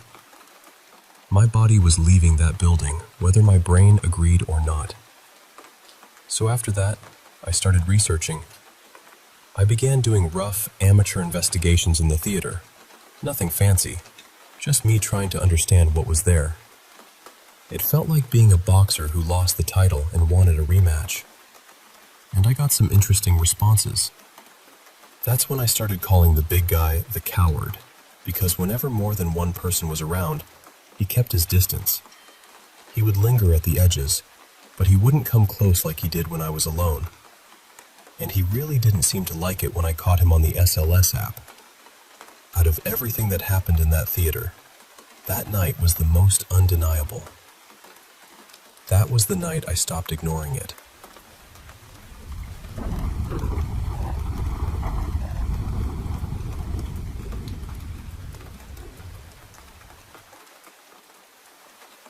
I was around 18 at the time, and I'd already had enough strange experiences that I didn't really question whether something was out there. I was deep into ghost hunting back then, and honestly, I had started getting way too attached to the Ouija board. Looking back, it wasn't healthy. It had become this doorway I kept standing too close to. My friend, though, he didn't believe in any of it. He was the kind of person who needed proof right in front of him before he would even consider something. Then one rainy afternoon in the middle of summer, he finally agreed to try the board with me. It was his first time. We went to his old childhood house. His family had recently moved out, but the place hadn't sold yet, so it was just sitting there empty. We ended up setting everything up in what used to be his younger sister's bedroom. We had the board on the floor, 2 candles lit, no lights on. There was only this gray, stormy daylight coming through the window. The bedroom door was mostly closed, but not all the way, because the carpet kept it from catching properly in the frame. We started the session, and at first it gave us a few simple answers. Nothing too dramatic. Then I decided to ask it something personal, something my friend wouldn't know. I said, "What is my dad's middle name?" My dad passed away when I was a baby, and my friend didn't know his first name, let alone his middle name. The planchette started moving, slow and deliberate. Lloyd. Lloyd. That was right. The second I told my friend it was correct, the whole feeling in the room changed. It wasn't fun anymore. It wasn't curiosity anymore. It felt like we had knocked on a door, and something had answered from much closer than we expected. Then a few things happened almost at the same time. The planchette drifted all the way across the board, went over the edge, and slid onto the carpet right beside my phone. As soon as it stopped there, my phone started ringing. I don't even remember who was calling. I just remember the sound of it cutting through that room. At the same moment, both candles flickered so low they almost went out. Neither of us said anything. We just panicked. We both jumped up and ran for the door without closing the session. I got there first, and right before I could grab it, that door slammed, fully shut into the frame, right in front of my face. The same door that had been stuck slightly open because of the carpet. That was it. We were done. We tore out of that room, out of that house, straight into my car, and left. I don't really remember what we did after that. I think my brain just filed the rest of the day away somewhere quiet. But later, when I went home, something else happened. I was standing on my front porch, unlocking the door to my own house, which already had a long history of being terrifying in its own way. And right as I was opening the door, I heard someone yell my name directly into my ear. It sounded like they were standing right beside me. Not across the porch, not behind me in the yard. Right there, close enough to feel. I rushed inside, but honestly, that didn't feel much safer. That house had never felt safe to me. I have so many stories from that place. Now that I'm older, I understand that spending 13 years of my childhood in a house where I always felt watched, always felt afraid, actually did something to me. I never really felt secure there. I was always bracing for something. And there were worse things than that Ouija board session. The haunting in my childhood home eventually built up to the day I came face to face with a shadow figure. And that was one of the most deeply frightening moments of my life. But talking about that house is heavy. There's a lot buried there. For some reason, though, that rainy afternoon with the board still stays with me. The empty house, the candles, the name, the phone ringing, and that door slamming shut. It felt like something followed the sound of my question home.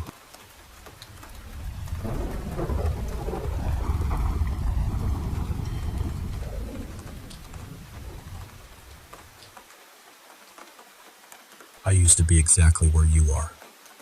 I believed in the paranormal from the time I was young. Ghosts, monsters, demons, hidden realms, strange little cracks in the world where something else might be looking back. I read everything I could get my hands on. I went to supposedly haunted places. I listened to friends and relatives tell their stories, and honestly, after a while, I started to feel left out. I wanted something of my own. Then, without any warning, I got it. I've had 2 encounters in my life that I cannot explain away. Not stories somebody told me, not rumors. I was there. I was part of it. And if I could go back and talk to the version of me who was so hungry for proof, I'd tell myself 2 things. First, be careful what you ask for. I know that sounds worn out, but I mean it. The energy you send out, that wanting, that invitation, you don't really know what might hear it. Second, I learned very quickly that I do not understand those other places, not even a little. Whatever exists beside us, beneath us, around us, there are things out there you do not want to meet, things you'll wish you could unknow. So be patient, be respectful. I don't think it's a matter of if something answers you. I think it's a matter of when. But I would not recommend chasing it. Let it come on its own terms. Now I'll tell you about one of my encounters. This happened a few years ago, when COVID was finally starting to loosen its grip on everything.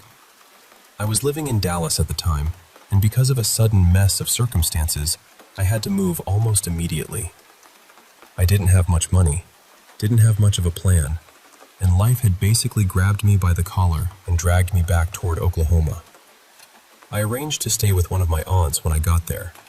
She was living with her boyfriend way out in the country, and when I say way out, I mean the kind of country where the dark feels older than the roads. You had to pull water from a well. Cell service only worked if you stood in one specific spot near one specific window, and even then, you had to hold your mouth right. What I didn't know was that my aunt and her boyfriend were in the middle of a serious fight. So when I pulled in, she was on her way out. And she stayed gone. 4 days, 3 nights. Before I go further, I need to explain something. Over the years, people in my family had talked about something out there. Young relatives, older ones, people I trusted, people I wasn't so sure about. They all had different names for it, but the stories carried the same shape. Something big lived in those woods. Nobody had really seen it clearly, but people knew it was there. They said if you walked around outside at night, it would follow you. Not quietly enough to be mistaken for nothing either. It wanted you to know it was there. I always treated those stories like a family-made urban legend. Creepy, sure, but not something I let settle too deep in my mind. That first night, I was alone in my aunt's place, which was basically an old school bus converted into a camper. It was just me and my cat, Otis. I was playing The Last of Us Part 2 with my headphones on, trying to distract myself from the weirdness of being stranded out there. After a while, I noticed Otis acting strange. He was usually calm, very low-key, but now he was staring at something outside the bus, and every bit of fur on him was standing up. I had never seen him look like that. I took off my headphones, and that's when I heard him making this sound. It wasn't a growl exactly, and it wasn't a meow. It was low, shaky, almost warbled. The kind of sound a cat makes before a fight, except deeper. More like a warning. Then he stopped. Just completely stopped. He lowered his head and started tracking something outside. Something moving toward the bus. That was when I noticed the silence. Not normal quiet. Not nighttime country quiet. This was predator silence. Heavy silence. Silence with weight in it. No wind, No insects, no frogs, no dogs barking somewhere in the distance. Nothing. The whole world had gone still. I held my breath and watched my cat's head follow whatever was outside as it reached the bus and began to move around it. Not walk around it. It was like it twisted around it. Otis's head kept turning, slowly, carefully, following it as it moved along the outside of the bus. And I don't know how to explain this, but in that moment, I suddenly knew a few things. I knew it was old, ancient even. I knew it was huge, about the size of a bear, maybe bigger. I knew it was unbelievably quiet, and I knew it was studying the bus, studying me, looking for the fastest way in if it decided it needed one. The way it moved was impossible to picture clearly. The closest I can come is smoke, snake, and big cat all at once. But that still isn't right. It was not any of those things. That's just the only language I have for it. I didn't feel like I was in immediate danger, exactly. But I felt like danger was standing right there with its hand on the door. Like one wrong move from me could change everything. And I had no intention of finding out what that wrong move was. Then, just as quickly as it had come, it started to leave. Otis kept tracking it as it unwound itself from the bus and moved back toward the woods. But before it disappeared, it pressed its body against the front of the bus. The whole thing rocked, hard, back and forth several times. It felt like another vehicle had hit us. Not a crash exactly, but force, power. If I had been standing, I think I would have been thrown into the wall. That was when I understood it had done that on purpose. It was a message. I'm here. I'm watching. Do not test me. And yes, it came back every night I stayed there.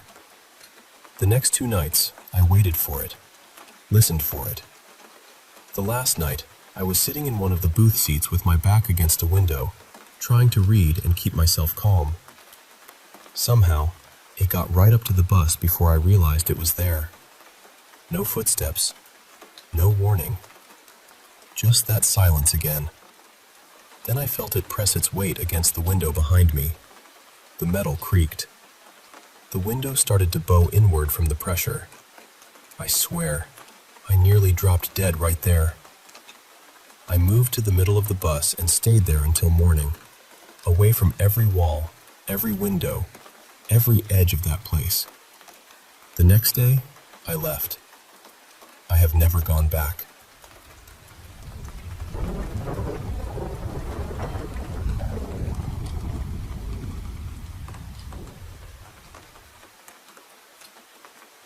Let me tell you something about myself first.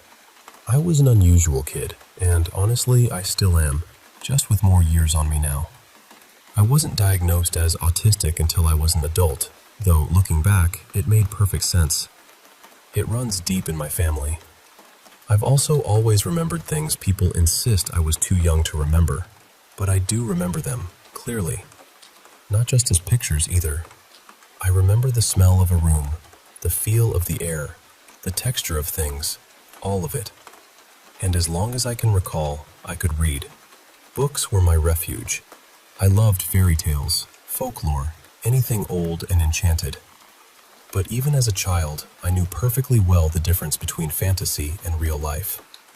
I never mixed those up. When I was very little, we lived in an old Florida house that sat up on piers, with a wide porch wrapping around it, and a long hallway running straight through the middle. If you walked in the front door, you could see all the way to the back. Rooms lined both sides of the hall, and the place had that kind of old-fashioned shape that feels beautiful and strange at the same time. It was the sort of house that seemed to hold on to its stories. I was about 3 when we moved in, and it did not take long for me to feel that we weren't alone there. There were, at least to my mind, 2 very different kinds of spirits in that house. One terrified me. My bedroom was halfway down the left side of the hall, and at night, I would see a man step out through the fireplace, leading a horse. It never felt like he was entering the room so much as continuing along a path the house happened to be built across. He never looked at me. The horse never did either. They never spoke, never paused, never acknowledged me at all. But every single time, I felt this awful heaviness coming off him, something cold and hateful, and I would scream until they passed through. I can't explain why I knew he was bad. I just did. After a few nights of this, my parents stopped making me sleep in that room. The others were different. They were children. A little girl, about 5 years old, and a younger boy, maybe 2 or 3. The girl's name was Elsie. She was bossy in the way some little girls can be, always wanting to organize things and decide how everyone ought to behave. The boy, Jonah, showed up less often, but he was sweet. He liked toy cars, and he loved being read to. Elsie liked to fuss over my little brother, and if I refused to play what she wanted, she'd get offended and pout. My brother used to ride his tricycle down the hallway, then get stuck because he couldn't turn it around by himself. More than once, it seemed like Elsie helped him. The strange thing is, they didn't look ghostly at all. They looked solid, ordinary, like children you might expect to see in any house. They could just vanish in an instant. Nobody really believed me when I talked about Elsie. My mother especially brushed it off.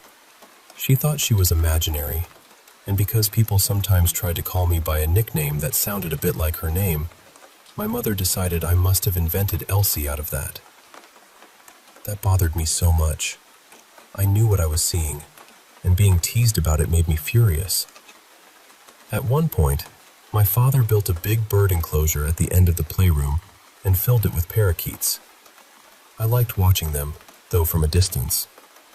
One day I was sitting there drawing, completely focused, and Elsie wanted me to stop and play something else, probably dolls. I hated dolls, which never stopped relatives from giving them to me. I told her she had to wait until I finished. The next thing I knew, the birds were loose, flapping wildly all over the room. I didn't see her open the cage, but I was certain she had done it. I crouched down screaming while feathers and wings went everywhere. My parents rushed in. My father tried to gather the birds, and my mother pulled me out of the room and demanded to know why I had opened the cage.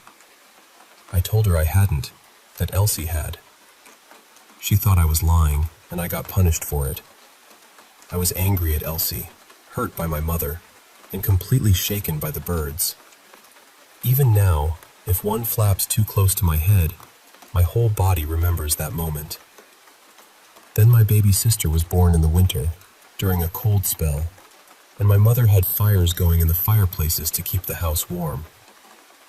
My brother and baby sister were sleeping in a room on the right side of the hall, and my mother was in the kitchen nearby.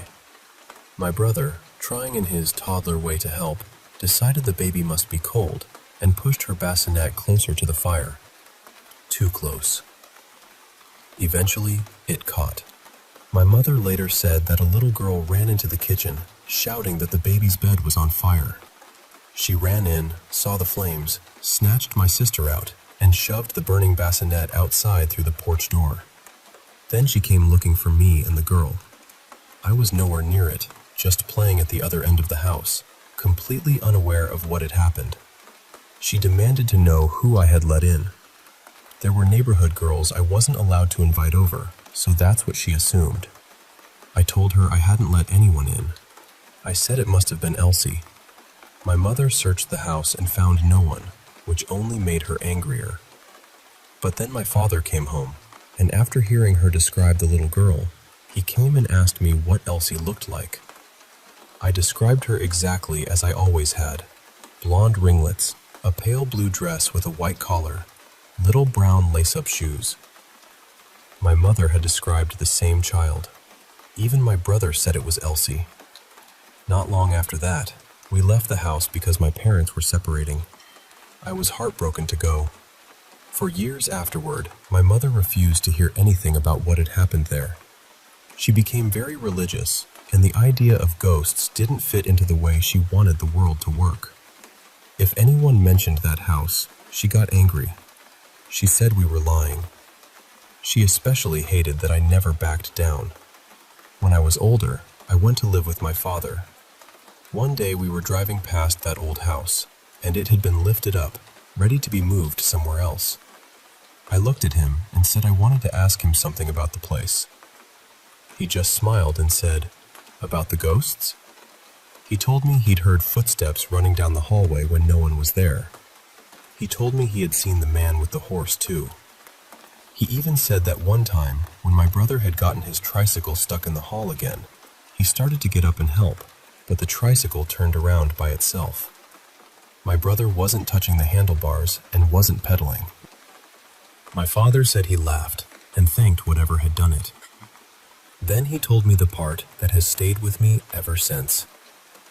On the day he was moving out for good, he was loading the last of his things into the car when he looked up and saw a little blonde girl standing on the back porch. He looked twice because he couldn't quite believe it, but she was still there. Elsie, exactly as I had always described her. And she said to him, very simply, "Please don't go." My father told her he didn't really have a choice, but he was sad about it too. Then he shut the car door, looked back, and she was gone. I can't tell you what it meant to hear that from him. After years of being told I was making it up, being mocked, being punished, having one person believe me felt like someone opening a window in a locked room. My father even told me my mother had threatened him before, saying she'd keep me from seeing him if she thought he was encouraging those beliefs. So when I hear other people talk about the strange things they experienced as children, and how the adults around them laughed or dismissed them, it still hits a nerve in me. Because whether a child is sensing something supernatural, something psychological, or simply something they don't yet have words for, their fear is still real. Their unease is real. What they need in that moment is not ridicule. They need comfort. They need to be listened to. They need love. That's the part I still carry with me most of all.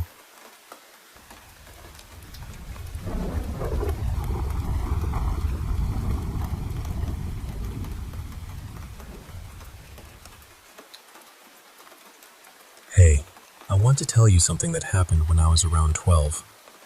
Back then, it was just my mom, my sister, and me, living in a cramped basement apartment. We didn't have much. I was getting picked on a lot at school, and honestly, real life felt heavy all the time. So I escaped into cartoons, stories, and creepy internet legends. That was around the time the nights started changing. I'd be lying in bed, and out of nowhere, this fear would wash over me. Not the normal kind either. It felt specific, like I wasn't alone, like there were people in my room. I never saw them come in, and I never actually saw their faces, but I could feel exactly where they were standing. There were 3 of them, and somehow I just knew they were adult men. One stayed near the bedroom door, one lingered by the end of my bed, and one stood by the closet. They never rushed me, never spoke to me directly. They just stood there, watching. And the strangest part was, I had this deep, awful feeling that they knew I was awake. I used to keep my face turned toward the wall because I was terrified that if I actually looked at them, something terrible would happen. As long as I didn't turn and face them, I felt like I might be safe. Sometimes I'd hear little noises too, like boots shifting on the floor, a throat being cleared, a sniffle, a quiet cough, just enough to make my skin go cold. I kept telling myself it had to be my imagination. I was a kid. Kids get scared. Kids make things up. So I started sleeping with a nightlight, and that helped because if the room stayed lit, I could fall asleep before that feeling showed up. But my mom would sometimes check on me after I drifted off and switch the light off to save the bulb. So some mornings I'd wake up and find it dark again. After a while, I got tired of being scared. I wanted proof one way or the other. So I started recording audio on my phone at night and leaving it beside my bed. I think part of me wanted to prove I was imagining everything, but I wasn't. I caught the sounds, heavy footsteps, shuffling, sniffling, somebody clearing his throat. Once or twice, a cough that absolutely did not sound like it came from a child. And I need you to understand what that felt like. I was a little girl, already afraid, and then suddenly I had evidence. Real evidence. It wasn't every night, but it happened often enough that I knew it wasn't just one weird coincidence. I played the recordings for a couple of friends, and they heard it too. For one tiny second, I felt relieved, because I thought, thank God, I'm not losing my mind. And then right after that came the worst realization. If I'm not imagining it, then what is in that room with me? Nothing about it made sense. We lived in a basement unit with multiple locked doors between the outside and my bedroom.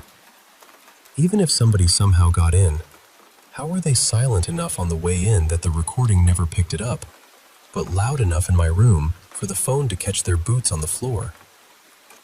And why would anyone do that? Why sneak in just to stand over a sleeping preteen and then leave without touching anything? At that age, with way too much internet access and not nearly enough common sense, I came up with the most 12-year-old explanation possible. I convinced myself some creepy supernatural thing had chosen me and sent people to watch me. I know how ridiculous that sounds now, but when you're that young, scared, isolated, and already filling your head with horror stories, your mind builds its own logic. And I told no one. Not because I thought it was normal, but because I was scared that if I said it out loud, whatever was in that room would get angry. In my head, staying quiet felt safer. I know what some people would say. Maybe I was making noises in my sleep. Maybe I was dreaming. But I wasn't pacing around in boots at 2 a.m, and I definitely wasn't producing the sound of a grown man coughing. I was a kid. There's one part I still can't stop thinking about. One night my mom came in to turn off the nightlight, and I actually woke up while she was there. We talked for a minute or two. I even asked her about it the next morning, and she confirmed it had happened, so I know I didn't dream that conversation. That whole night was being recorded, same as always. The recording started with me setting the phone down before bed, and in the morning it ended with my mom waking me up. But when I checked it later, the file was only about 4 hours long, even though I'd slept closer to 9. The beginning was there. The ending was there. But a huge chunk from the middle was just gone. The conversation with my mom, missing. That whole section of the night had vanished. It only happened once, but it rattled me badly. It made me feel like something had happened during those missing hours, and for whatever reason, I wasn't supposed to hear it back. I got older, a little braver, and I quit using the nightlight. I even stopped recording myself. Then about a year later, after we moved into another basement apartment, it happened again. By then my sister had moved out, and it was just my mom and me. The new place was even smaller, and my bedroom was tiny, barely big enough for a twin bed and one dresser. One night, I was lying there, half asleep, facing the wall, when I got that same awful feeling. That same certainty that someone was standing in my room, watching me breathe. This time, it felt like maybe there was only one. So I started recording again. A few more nights, a few more strange sounds, and then, just like before, it stopped. Completely. I've never had a solid explanation for any of it. I've gone over every rational possibility I can think of. Childhood fear, sleep confusion, sounds from pipes or walls, someone outside, somebody breaking in. None of it fits cleanly, especially not with the recordings and the missing time. So no, I can't tell you what it was. I can only tell you what it felt like. It felt real. It felt close. And even now, after all these years, part of me still wants someone to hand me an ordinary explanation and make the whole thing boring. I'd gladly take boring. I'd love boring. But I've never found it.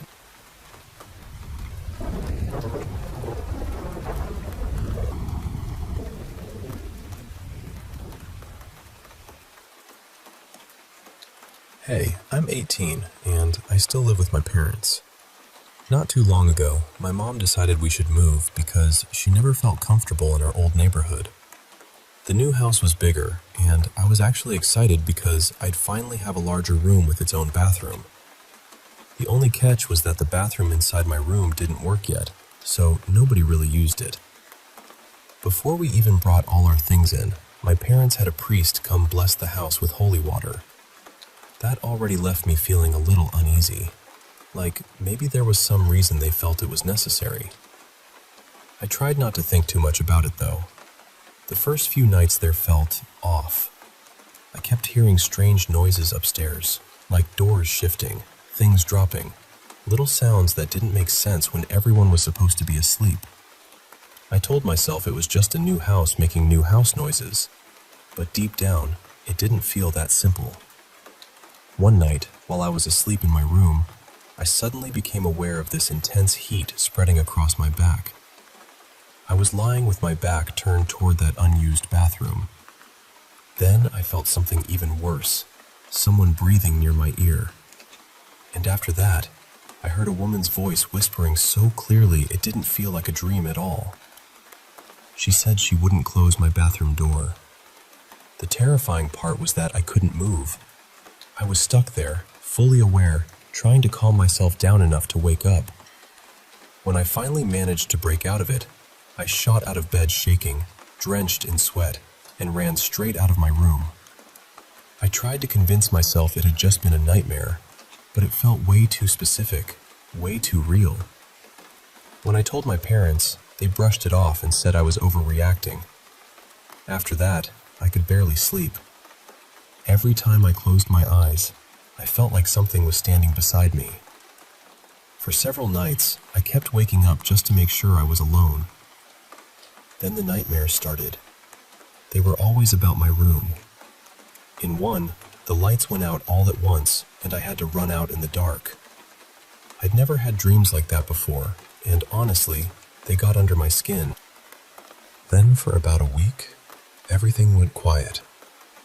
No nightmares, no whispers, nothing.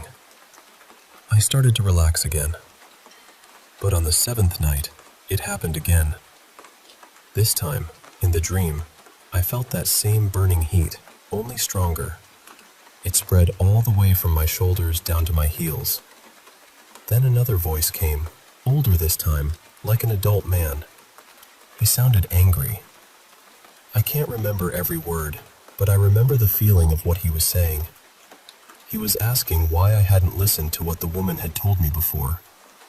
At that point, I was on the verge of tears. Some friends had told me that if anything like that happened again, I should pray in my head. So I tried.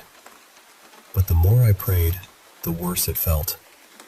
Then I heard laughter behind me. Not loud, not dramatic, just this awful laugh that made me feel completely helpless. I was so scared, I thought I might actually break down. Then my sister woke me up for breakfast, and I came back to myself all at once. When I told my parents that morning, they looked more serious than before, even though they still said it was probably just another bad dream. My mom decided she'd sleep in my room for a while, just to see if anything strange happened. She brought in an air mattress and stayed there for about a week. That helped me settle down a little. I started to feel safer. But one afternoon, while my mom was out buying groceries, I took a nap in that room, and it happened again. Same heat, same fear, same feeling of someone right behind me. Only this time, I wasn't facing the bathroom. I had my back against the wall. That's what really shook me. The voice came back, older and harsher than before, saying things I couldn't fully understand. But there was one part I did understand, and it scared me even more because it felt personal, like it was talking about me directly.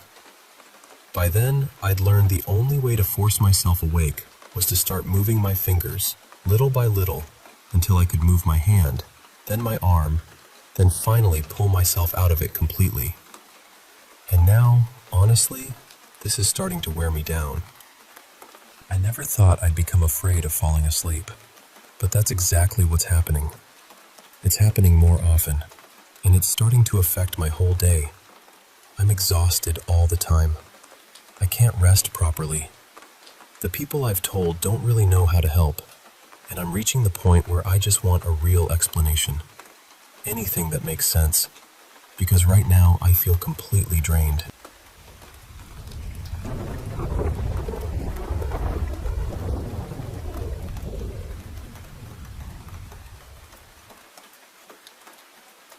I want to tell you about something that happened to me, and even now, I still do not fully know what to make of it.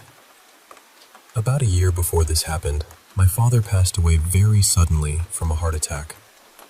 He was not just my dad, he was my closest friend. Losing him changed something deep in me, and there is not a day that goes by that I do not miss him. As the months passed, I learned how to keep going.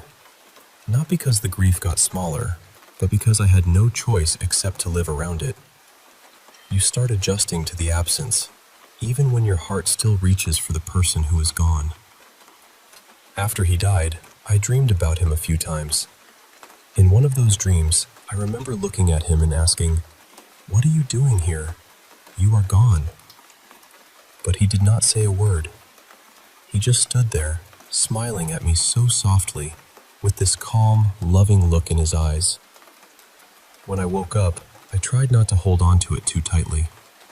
I told myself it was probably just grief, or my mind trying to make sense of everything. I wanted to keep moving forward, even though I still missed him terribly. Then, in December of 2022, something happened that I still carry with me. I had gone to my best friend's birthday party. She lives about 40 minutes away from me, and since I knew I would be driving home that night, I did not drink. Everything about the evening felt ordinary. When it got late, I hugged everyone goodbye, got into my car, and started the drive home.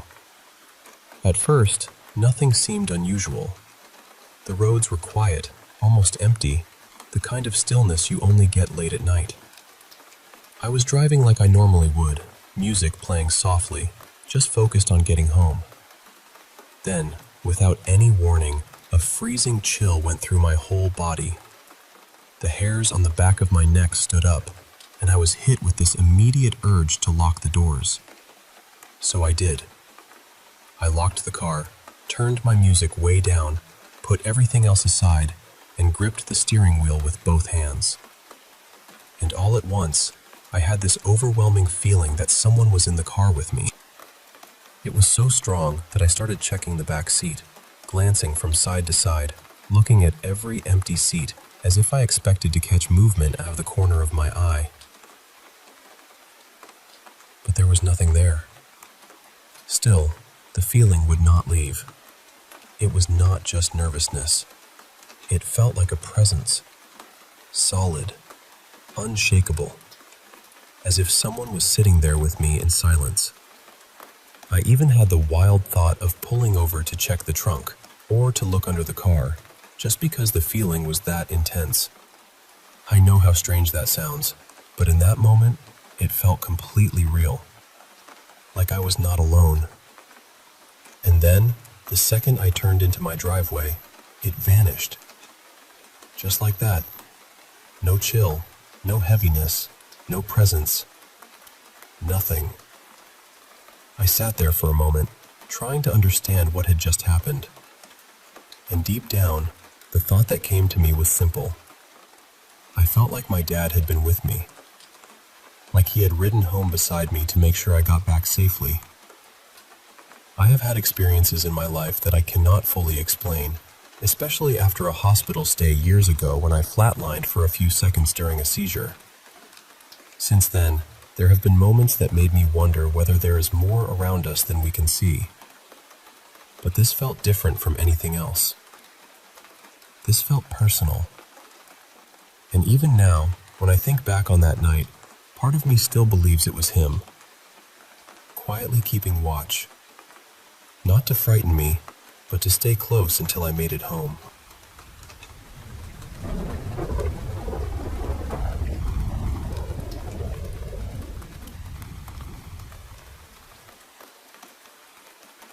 Before I tell you what happened in that old house, you should probably know a little about me. I was an unusual kid. Honestly, I still am, just with more years on me now. I found out as an adult that I'm autistic, which made a lot of things click into place. It runs deep in my family, so it wasn't exactly a thunderbolt. I've also always remembered things from very early childhood that other people insist I couldn't possibly remember. But I do. I remember them clearly. And when I remember, it isn't just pictures. It's the smell of the air, the feel of the floorboards, the texture of the blankets, the whole thing. I learned to read so young that I can't even remember a time before books. I absolutely inhaled them. Folk tales, fairy stories, old legends, anything strange or enchanted. I loved it. But even as a little kid, I knew the difference between pretend and real. I never mixed those up. When I was very young, we lived in an old Florida cracker house. It was raised up on piers, with a metal roof and a wide porch wrapping around it. The front door opened into this long hallway that ran straight to the back door, and all the rooms branched off from that hall. It was one of those old houses that feels like it's holding its breath. The right side still had its original rooms, each with a fireplace and a door to the porch. The kitchen was at the far end. The left side had been changed over the years. One room had been split to make a bathroom and storage room, and the porch on that side had been enclosed into this long, narrow playroom. I was about 3 when we moved in, and it didn't take long for me to feel that we were not alone there. There were really 2 kinds of presences in that house. One of them terrified me. My bedroom was the middle room on the left side of the hall. Every night, a man would come through the fireplace, leading a horse. Not climbing out of it exactly, more like he and the horse were walking along their own path, and the house had somehow been built across it. He never looked at me. The horse never looked at me. Neither one ever spoke. But every single time, I would panic. I mean, absolute screaming terror. There was something about that man that felt wrong in a way I can still barely describe. Pure meanness. Malice. I was convinced with every fiber of my little body that he was a bad man. My parents tried sleeping in my room for a few nights, but eventually they decided I didn't have to sleep there anymore. That solved at least that part of it. The other spirits in the house were different. They were children. A girl and her little brother. The girl's name was Elsie. She was around 5, a little bossy, a little motherly, and very sure of herself. Her brother, Johnny, was maybe 2 or so, and he showed up less often. He loved toy cars, and he loved being read to. Elsie liked fussing over my little brother, too. If he rode his tricycle down the hall and got stuck because he couldn't turn around, she would help him. And if I didn't want to do what she wanted to do, she'd get offended in this dramatic little pout. What's strange is they didn't look ghostly at all. They looked solid, ordinary. They just had this habit of appearing and disappearing so quickly it made your head spin.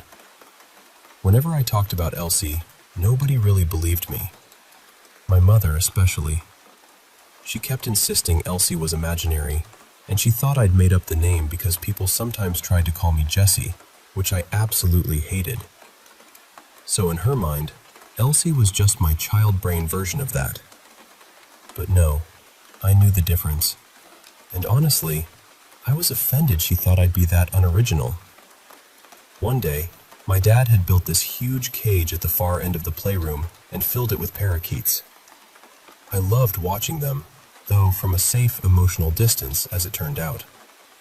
I was sitting there drawing one afternoon, perfectly happy, and Elsie wanted me to do something else. Probably play with dolls, which I hated even then. My grandmother kept trying to bless me with dolls, and I kept feeling cursed by them. I told Elsie she'd have to wait until I finished my drawing, and then suddenly, every bird was out. They were everywhere, flapping wildly around the room, and I just dropped down and started shrieking. My parents came running. My mother took me out of the room while my dad tried to catch the birds. Then my mother demanded to know why I had opened the cage. I told her I hadn't, that Elsie had. I hadn't actually seen her do it, but nobody else had been in there. My mother said I was lying, and I got punished for it. I was furious at Elsie, furious at my mother, and deeply traumatized by that whole storm of wings. Even now, if a bird flaps too close to my head, my nervous system still wants to evacuate the premises. Then came the day with my baby sister. She was born in February, during a cold stretch, and my mother had fires going in all the fireplaces to warm the house. My brother and baby sister were sleeping in the middle room on the right side. My mother was in the kitchen, keeping an ear on them. My brother was still very little, and at some point he decided the baby must be cold. So he pushed her bassinet as close to the fireplace screen as he could. Eventually, the bassinet caught fire. My mother said a little girl came running in to tell her the baby's bed was burning. She ran into the room and found it true, grabbed my sister out, opened the porch door, and shoved the flaming bassinet out into the yard. Naturally, she was shaken to the core. Once the baby was safe, she came looking for me and the girl who had warned her. I was all the way in the playroom, completely unaware of the chaos. She demanded to know who I had let into the house. There were some neighborhood girls I wasn't allowed to invite over, and she assumed it had been one of them. I told her, as calmly as I could, that it was probably Elsie. That did not improve her mood. She searched the whole house and couldn't find any little girl, of course, and then she turned that anger on me. She accused me of lying and threatened to punish me hard if I didn't tell the truth. Thankfully, my dad came home right about then. He pulled my mother aside, asked what had happened, and listened while she described the little girl who had warned her. Then he came and asked me what Elsie looked like. I described her: blonde hair in ringlets, a pale blue dress with a white collar, brown lace-up shoes. And apparently, that was exactly the same description my mother had just given him. My brother, little as he was, also said it had been Elsie. Not long after that, we moved out because my parents were splitting up. I was heartbroken. I lost regular time with my dad for a while, and my mother became more rigidly religious. After that, any mention of ghosts or anything from that house would set her off. She called everyone liars. She especially called me one. So for years, I carried all of that alone. When I was a teenager, I went to live with my dad. One day we were driving past that old house while it was being lifted and prepared to be moved, and I finally asked him about it. I said, "Can I ask you something about that house?" And he just laughed softly and said, "About the ghosts?" He told me he'd heard footsteps running down the hallway when no one was there. He told me he had seen the man with the horse too. He even told me that one time, when my brother had ridden his tricycle down the hall and gotten stuck as usual, Dad had started to get up to turn him around, and before he could, the tricycle turned by itself. My brother wasn't touching the handlebars and he wasn't pedaling. Dad said he just laughed and said, "Well, thank you." And then he told me something I've never forgotten. On the day he was moving out, he was carrying the last of his things to the car when he looked up and saw a little blonde girl standing on the back porch. He looked again because, of course he did. but she was still there.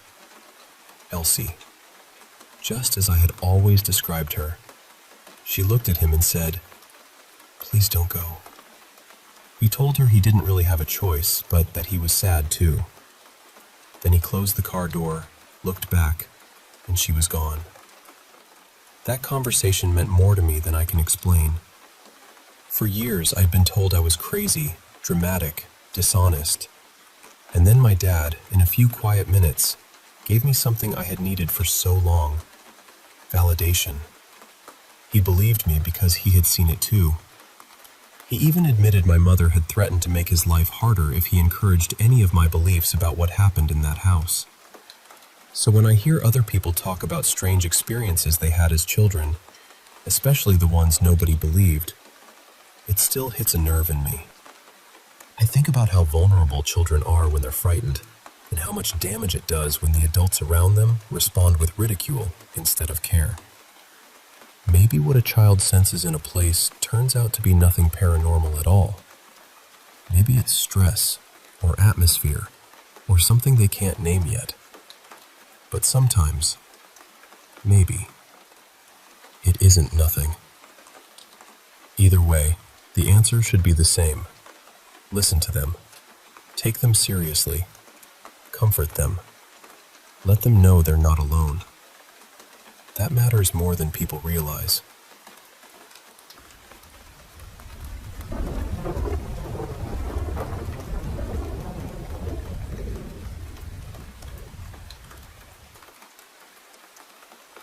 I was sitting with my mom one evening, just half watching TV, and we started talking about her father, my grandfather, who had passed away years ago. The room was calm, the kind of quiet that settles in when people are sharing old family memories. Then the ceiling light above us flickered. My mom got tense right away. Trying to lighten the mood, I laughed and said something like, "Maybe Grandpa's dropping by to say hello." She did not find that funny at all.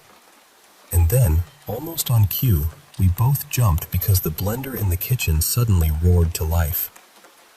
The kitchen was just down the hall, so we rushed in to see what was going on. My mom looked at me like I had set the whole thing up to scare her. I hadn't. Not even a little. The blender was plugged in, yes, but the switch itself wasn't turned on. I remember trying to brush it off, telling myself it had to be something ordinary, maybe a power glitch, something dull and explainable. We were still standing there going back and forth about it when this huge crash came from the living room. Not a little bump. A real, sharp bang that made both of us yell out. We ran back in and saw the coffee table had shifted in a way that made no sense. It was one of those older tables with a chrome frame and a thick sheet of glass resting on top. The glass sat on small metal supports covered with worn rubber sleeves, and over time those sleeves had gotten tacky. You couldn't just nudge the table and expect the glass to slide around. Even lifting the glass took a deliberate push from underneath to free it. It stayed put. Always. But now the glass was sitting crooked, off-center, like someone had lifted it, turned it slightly, and let it drop back down. That sound we heard? It fit perfectly. We were the only two people in the house. No pets, no shaking from traffic, no earthquake. Nothing obvious that could explain how that glass had moved. Honestly, it rattled both of us badly. Even my mom later said that if she hadn't seen it with her own eyes, she never would have believed me. I'm still a skeptic by nature. I'm not desperate to call everything paranormal. If someone offered me a solid, logical explanation, I'd take that before jumping to the idea that my late grandfather had decided to make a dramatic entrance and terrify his daughter and granddaughter. But here's the part that still gets me. When we told my grandmother, I expected her to dismiss the whole thing immediately. She's practical, deeply religious, and not the type to entertain ghost stories or superstition. She believes in God, in common sense, and not much in between. So I thought she'd tell us we were being ridiculous. Instead, she went quiet for a moment, then said, and said it wouldn't surprise her if it had been her husband. Then she told us that years after he died, she woke up one morning to the bed shaking violently. Not subtly, really shaking. She said she couldn't explain why, but in that moment she just knew it was him, and she snapped out loud, "All right, stop that." The shaking stopped instantly. She said her heart was pounding afterward, and she got out of bed right away. Maybe it was a dream, maybe not, but she never laughed it off. And coming from her, that landed hard. She is the last person in the world I'd expect to tell a story like that. So that's what happened. I still don't know what to make of it. Maybe there's a sensible explanation I'm missing. Maybe there isn't. But I can tell you this. Whatever it was, it felt real when it happened, and neither my mom nor I has forgotten it.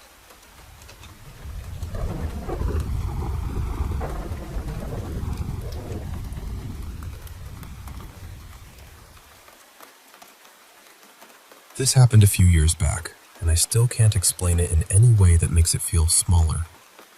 My boyfriend and I had gotten into a bad argument, and he told me to leave for the night. At the time, we'd been staying in his old 1990 Silver Eagle coach, parked at a truck stop across from a budget motel. A few friends of mine were staying there, and when I headed toward the office, they waved me over and invited me in for a drink. One beer turned into a couple, and before long, I decided I'd just get my own room and stay there until morning. The motel had several long wings, and one of them had a reputation. People said there were things in that section, upstairs and downstairs, that never really left. Naturally, that was the wing where they put me. My room was one of the accessible ones. The first thing I noticed was the bathroom. I'd asked for a bathtub, but there wasn't one.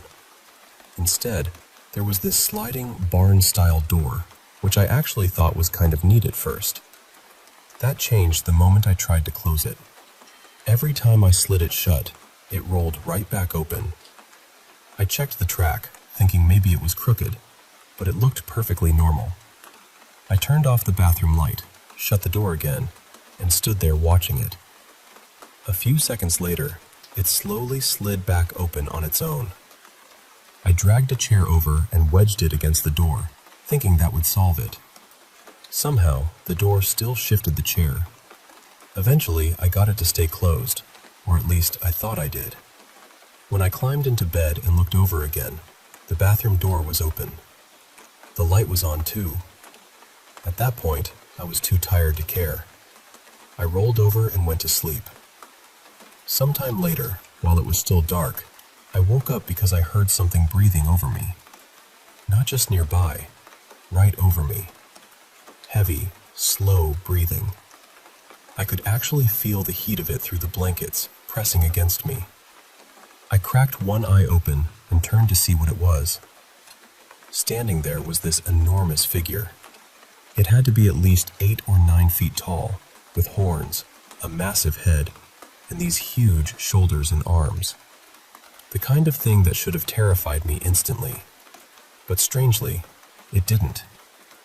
I've had experiences my whole life. Things I can't neatly explain. So instead of screaming, I just looked at it and said, "Seriously?" Then I turned over and went back to sleep. Later, I dreamed my boyfriend was sitting in the chair I'd used against the bathroom door, except now the chair was by the front door of the motel room. He was smoking a cigarette, just staring at the door like he was waiting for something. I asked him how he got in and reminded him it was a non-smoking room. He turned to me, pressed a finger to his lips, and told me without words to be quiet. I remember thinking he must be hiding from someone, that maybe he'd convinced the front desk to let him in. I pulled the blankets up and drifted back to sleep. The next morning, I woke up around 9:30. The chair was no longer by the bathroom door. It was sitting by the front door, exactly where it had been in the dream. The bathroom door was closed and the light was off. A few minutes later, there was a knock. I froze for a second, then crept over and looked through the lower peephole. It was my boyfriend, I opened the door and asked him how he found me. He said one of our friends had told him where I was after seeing how upset he'd been trying to track me down. I asked why he'd been so worked up, and he said, "Because I had this awful feeling in a dream that you were in danger, like something evil was after you." I just stood there. I couldn't speak, couldn't move. It felt like my whole body had turned to stone. When I finally found my voice, I told him everything that had happened that night. I told him about the thing standing over me, about the heat of its breath, about the chair moving, about the dream. I told him I thought what I'd seen looked like a minotaur, or something close to it, some kind of ancient, impossible creature. And the strangest part was still this. When it happened, I wasn't afraid. Not then. The fear came later, all at once, like my body had waited until it was safe to react. Once it hit me, it hit hard. My chest tightened, my hands started shaking, and I spiraled into a full panic attack. I couldn't catch my breath. He calmed me down and told me that, in his dream, I had called out to him to come protect me from something evil. After I finally settled, I took a shower, got dressed, and left that place as fast as I could. But I've never forgotten that night. More than the shape of it, more than the horns or the size, what stayed with me was the heat. That awful, unnatural heat of something breathing over me while I slept.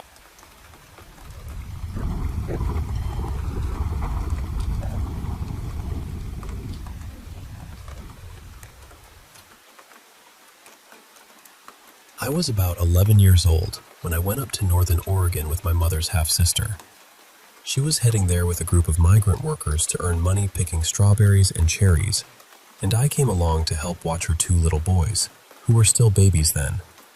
We'd been there maybe a couple of weeks, staying cramped in a trailer near the fields, when my aunt decided she wanted to rent a proper house, since we were supposed to be there for most of the summer. So one afternoon, all of us piled into the truck and went looking. Then we found that house. I still remember it so clearly.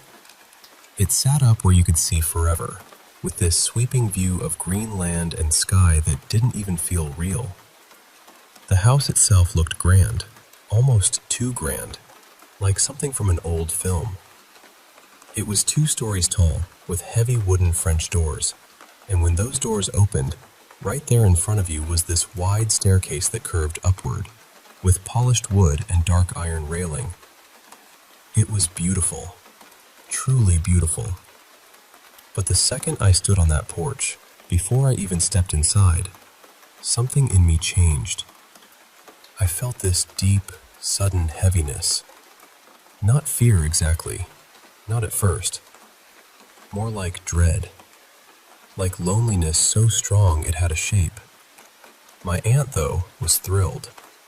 She kept saying, "This is the one, this is the one." She was smiling, calling everybody from room to room, wanting us all to see how perfect it was. My cousin Mariella reached her hand out to me and said, "Come inside with us."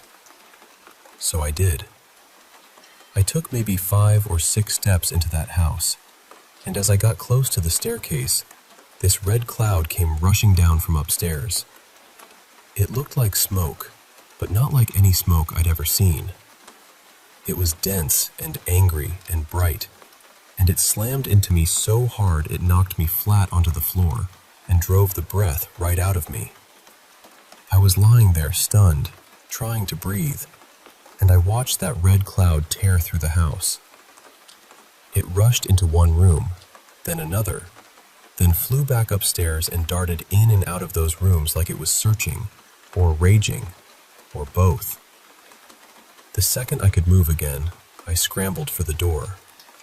And the moment my foot hit the porch, I heard Mariella crying. I turned around and there she was, sitting on the shiny wood floor near the bottom of the staircase, crying hard. I looked up just in time to see that red smoke glide into the room where my aunt was standing. But as it moved toward her, It changed. It got thinner, lighter, almost faded, like its anger had softened. I shouted to Mariella, "Come on!" She jumped up and ran toward me.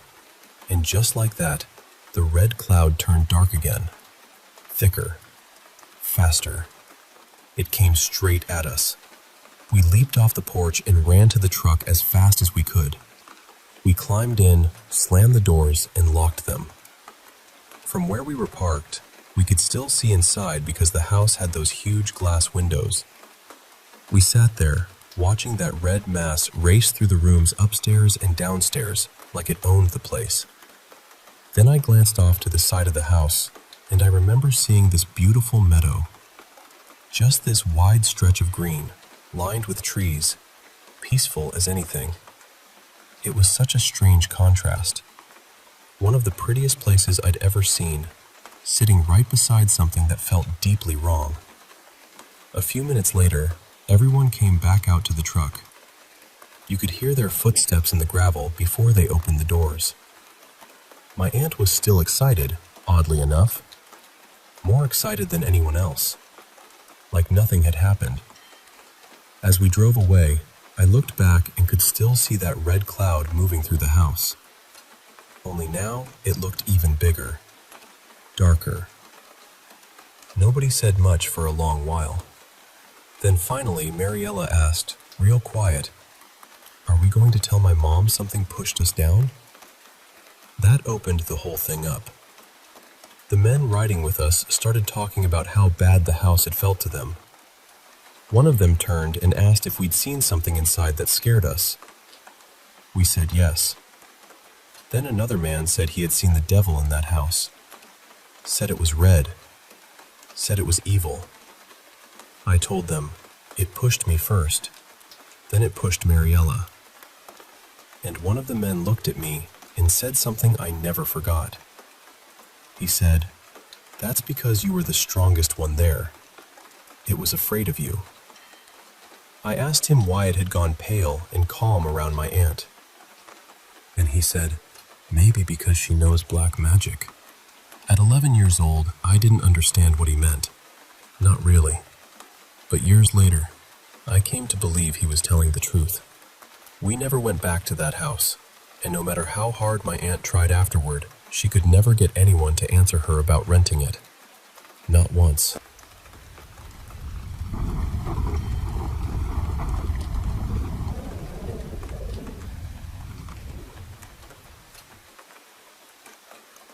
So, I need to tell you about something that happened this weekend, because it has really stayed with me, and I still cannot shake the feeling of it. My father-in-law, Nikos, passed away last year, in early July. My son and Nikos were never especially close. We saw my in-laws maybe once a month, and things were always cordial, just never deeply affectionate. Not bad, not warm, just somewhere in the middle. We live in Athens, and a few days ago, on Thursday, we left to go to my husband's village for a short summer stay, like we usually do. His parents had bought a stationary caravan there years ago, and every summer we spend about a week in it. I mention this because both the caravan and the car we're using now originally belonged to my late father-in-law, so his presence is already tied to both in a way. While we were driving there, my husband suddenly told me something that completely threw me. He said he had seen his father's face reflected in the car window while driving. Not once, but twice. The first time had been earlier in the week when he was driving his work van, and the second time was just minutes before he told me. I honestly did not know what to say. My husband is the last person to believe in anything spiritual. He usually teases me for even entertaining those ideas, so for him to say that, and say it seriously, really unsettled me. Anyway, we arrived at the village, and everything seemed normal enough. We had our 15-year-old son with us, along with two of his friends, boys aged 13 and 16. Then on Saturday evening, we had to leave unexpectedly because of an emergency with my dog. All the vets in the village were closed, so we packed up and headed back to Athens. On the drive home, my son was sitting in the back with his friends. They were chatting, laughing, asking us to stop somewhere because they were hungry. I had one earbud in and was listening to an anxiety meditation, trying to calm myself because I was already so worried about my dog. After a while, I noticed the boys had gone quiet. I assumed they were tired. About 15 minutes later, my son suddenly asked us to stop the car and get him a pill from the luggage because his head was hurting badly. He looked awful, really pale and distressed. I asked him what was wrong, and he just held his head and said, "Please just give me a painkiller. I'll tell you later." He looked deeply shaken. We stopped at a service station, and I asked again if he felt sick or dizzy. And then he looked at me and said, "I saw Grandpa," and immediately burst into tears. That alone was enough to make my heart drop. My son is not dramatic. He is not interested in spirits or anything supernatural, just like his father. And he would never cry like that in front of his friends unless he was truly terrified. I told the other boys to step out for a bit and went with them to get food. While we were away, I asked the older one what had happened. He told me my son had suddenly gone completely still and was staring straight ahead at the window in front of him. At first, the boy thought he was joking, like pretending to freeze for fun. He even pretended to fall asleep, expecting my son to snap out of it and laugh. But he didn't. He just sat there, eyes open, fixed on one spot, not moving, for what felt like around 10 minutes. Then he leaned back, grabbed his head, and asked for a painkiller. Later, my husband told me more, and when we finally got home and my son was lying in bed, I asked him to tell me exactly what he had experienced in his own words. He said that all at once, everything around him went black. He could not hear us, could not speak, could not feel the car anymore. Then he said he was suddenly seeing the living room in my in-laws' house. He said he could see the sofa where his grandfather used to sleep. And on that sofa was the framed photo of his grandfather, the one that is really there now because my mother-in-law placed it there after he died. Then he saw his grandmother, still alive, walk toward the photo and touch it. He said she was dressed in black. And while she was touching the picture, he heard his grandfather laugh, but in a cold, almost mocking way. He did not see him directly, only heard the laugh. Then he said, a dark shadow came quickly and took his grandmother away. Right after that, he was suddenly back in the car. He told me his head was pounding, and he was so frightened he did not know what to do. And when he repeated this to me later, he started crying all over again. I am honestly very worried. My son is healthy. He is not prone to this kind of thing. He does not believe in spirits, does not seek out scary ideas, and would never invent something like this for attention, especially not in front of his friends. He was truly terrified. I do not know what to make of it. Was it his grandfather? If it was, why would he frighten him like that? Or was it something else entirely? Whatever it was, it did not feel comforting. It felt heavy. Dark even. My uncle thinks maybe my father-in-law was not such a kind man underneath, and maybe he did not like all of us, or even the dogs, being in his caravan. But still, what my son saw seemed to be mostly about his grandmother, and that is the part that troubles me most.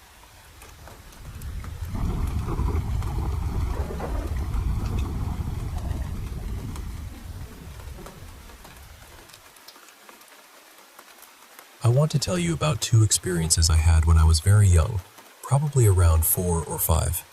Even now, when I think back on them, they still feel vivid in a way that's hard to explain. The first happened during a time when my mom was seeing a man who lived in an apartment across town. Whenever she went to visit him, I usually went with her because I was so little. I remember their place together always felt full of music. They would put records on, laugh, and dance around the living room, while I kept myself busy nearby with little toys or whatever I could find to play with. One night, the three of us were all trying to sleep in his bedroom. I remember lying there wide awake, unable to settle down. My eyes kept drifting around the room until I found myself staring at one corner near the ceiling, right where the walls met. For some reason, I couldn't stop looking at it. It felt like I'd been staring there for a very long time. Then, I noticed something forming in that corner.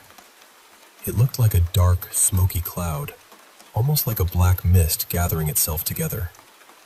I froze. I didn't scream or say anything at first. I just kept watching as it grew larger. After a moment, I reached over and started shaking my mom's shoulder to wake her up. I still couldn't take my eyes off that corner. When she opened her eyes, I quietly told her, "Look up." She did, and right away she gasped. Then she woke her boyfriend, and when he saw it too, he got up immediately. We all rushed out of the room, down the stairs and outside the apartment. I remember standing there in the cool night air while the two of them talked in low, uneasy voices, trying to figure out what we had just seen. Eventually, he went back inside by himself, turning on every light as he moved through the apartment. When we followed him back to the bedroom, the corner was empty. There was nothing there at all. No dark cloud, no stain, nothing. We stood there for a while, unsettled, and in the end, they decided we should all stay in the living room for the rest of the night. So that's what we did. The second experience happened at my grandmother's house. She always kept little things there for me to play with. Toy cars, wooden blocks, plastic soldiers, things like that. Her house was small and cozy, a one-story place where the television was almost always on, and she was usually nearby doing something with her hands. One afternoon, I was in the hallway playing with a handful of army men on the floor. My grandmother was just around the corner in the living room, sitting in her chair, watching old shows and working on a blanket. While I was playing, this heavy feeling suddenly came over me. It was the kind of feeling that makes your stomach drop before you even know why.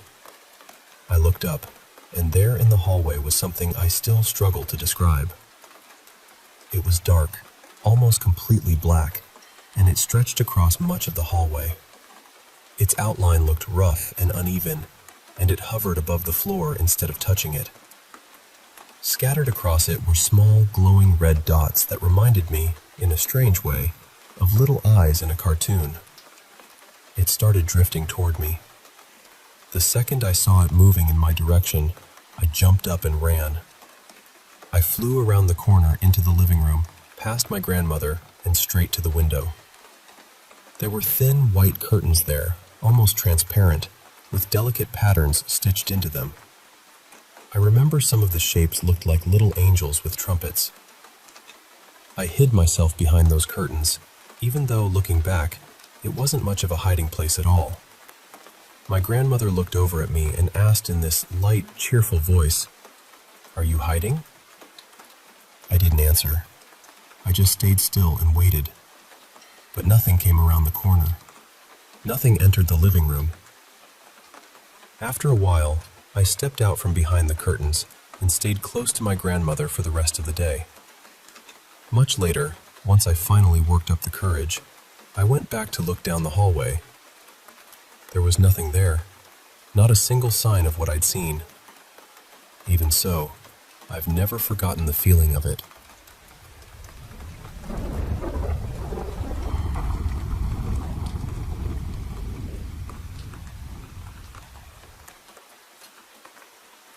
I want to tell you about something that happened years ago, and even now, it still sits heavy with me. It started late one evening. I was with a friend of mine who has since passed away. I'll call him Ricky. He was one of those people who carried a lot of pain quietly, and underneath everything, he really did have a soft heart. Back then, though, neither of us was in a good place. I was deep into cocaine at the time, and Ricky was fighting his own demons too. That night, after doing line after line like it was nothing new to us, we cracked open a couple of beers, lit some cigarettes, and headed out for a walk through the neighborhood. It was one of those dim, hushed nights where the streets feel half asleep. The drugs had us completely spun out, and when we got like that, we talked in ways we normally wouldn't. We'd say the darkest things out loud. In a twisted way, it felt like therapy. All the anger, All the hurt, all the buried ugliness would come pouring out. As we walked, the conversation turned dark. Real dark. Somehow we got onto the subject of murder, and I hate even saying that now. Sober, we were both sensitive people. But that night, we felt reckless, disconnected, almost possessed by our own worst thoughts. We started talking about how easy it would be to hurt somebody, some stranger out alone at night. Just saying things that should never have been said. And then, it happened. Out of nowhere, I heard this growl. I still can't describe it properly. It wasn't just loud. It felt like it went through me, like it shook something loose inside my chest. I felt it in my stomach, in my bones, across my skin. It was the kind of sound that makes every instinct in your body wake up at once, like something was warning me, like something was snapping me back to reality. I looked up, and there, a little ways ahead of us, were two small red eyes glowing in the dark. At first, it looked like a dog, maybe medium-sized, but the longer I stared, the wronger it felt. Its body looked shadowy, almost half-transparent, like it was flickering. The best way I can explain it is this. It reminded me of an old television on a dead channel, that grainy static, except darker, denser, almost alive. It didn't look like any normal animal I'd ever seen. The second I locked eyes with it, I stopped cold. I put my arm out across Ricky's chest to keep him from moving and said, "Do you see that?" He didn't answer right away. It took him a couple seconds, and then he went completely silent. That silence told me everything. Without saying another word, we both started backing up slowly, eyes fixed on that thing the whole time. We kept stepping backward until it finally disappeared from view. We stood there at the end of the block, trying to make sense of it. Part of us wondered if it was just the drugs, if maybe we'd let our minds run too far. But another part of me knew better. I knew what I'd felt. Still, after a few minutes, we went back. There was nothing there. No dog, no movement, no sound.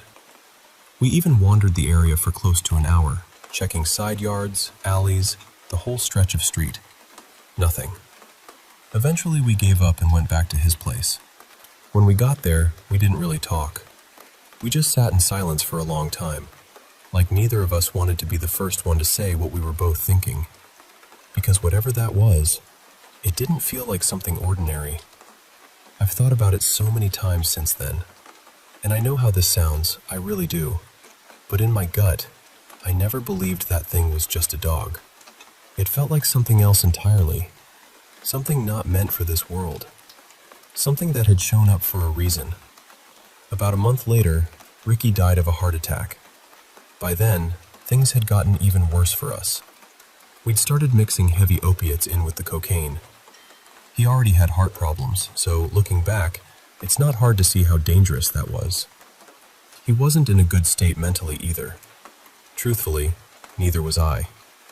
But with him, it felt deeper, like he was carrying a kind of exhaustion in his soul. He used to say, during late-night drives, "I'm probably not going to live long anyway, so I might as well get as high as I can on the way there." Those were his words, not mine, and I've never forgotten them. To this day, I still think about that thing we saw. I think about the timing.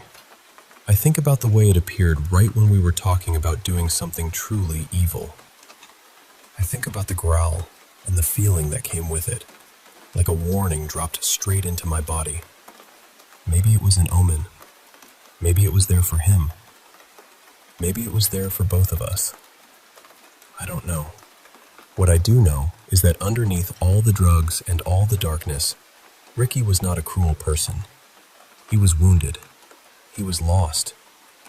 But he was gentle in ways that mattered. So when I think back on that night, I don't claim to understand what we saw or what it meant. I just know it was real.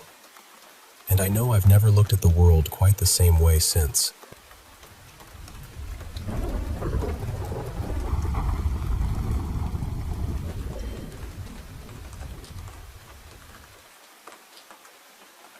I want to tell you about something that's stayed with me for most of my life. Even now, talking about it makes my chest tighten a little. When I was really young, maybe around 4, I lived in a small apartment with my mom for part of the week, and then I'd stay with my dad the rest of the time.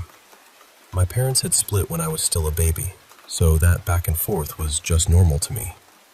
My mom shared that apartment with another woman, Marissa, and her little daughter, who was close to my age. That place is where the nightmares started. They weren't the kind you forget after breakfast. They felt sharp, detailed, almost physical. I still remember them in pieces so clearly it's unsettling. At night, I always fell asleep with a movie playing on the VCR in my room. Usually I'd wake up at some point and see that blue TV screen glowing in the dark after the tape had finished. It almost became a kind of comfort, like a little artificial nightlight. But one night, I woke up needing to use the bathroom, and the room felt wrong immediately. The TV wasn't glowing. It was off. The room was darker than usual, and I had this awful feeling that something was there with me, hiding, just waiting for me to move. So, in my little kid mind, I made a plan. Get out of bed fast, run to the door, make it to the bathroom. I jumped up, rushed to my bedroom door, grabbed the handle, and it was locked. That terrified me instantly, because that door didn't even have a lock. And right after that thought hit me, I heard the closet door open. I looked over, but all I could see was darkness. Then suddenly, I was on my back inside the closet. I was kicking, screaming, crying, trying to get away from something I couldn't fully see. I knew something was in there with me. I felt completely trapped, completely helpless. I remember the panic starting to drain into this numb kind of surrender, like some part of me realized no one was coming. What I remember most clearly, strangely enough, is the carpet. I could feel the fibers brushing against my fingers above my head, and I kept focusing on that sensation, almost like I was trying to prove to myself that it was real, or prove that I was awake. At one point, I could see through the crack in the closet door.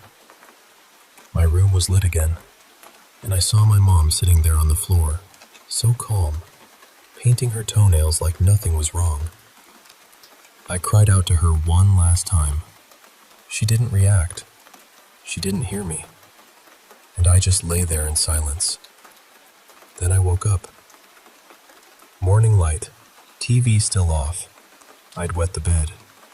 And honestly, that was the beginning of all of it.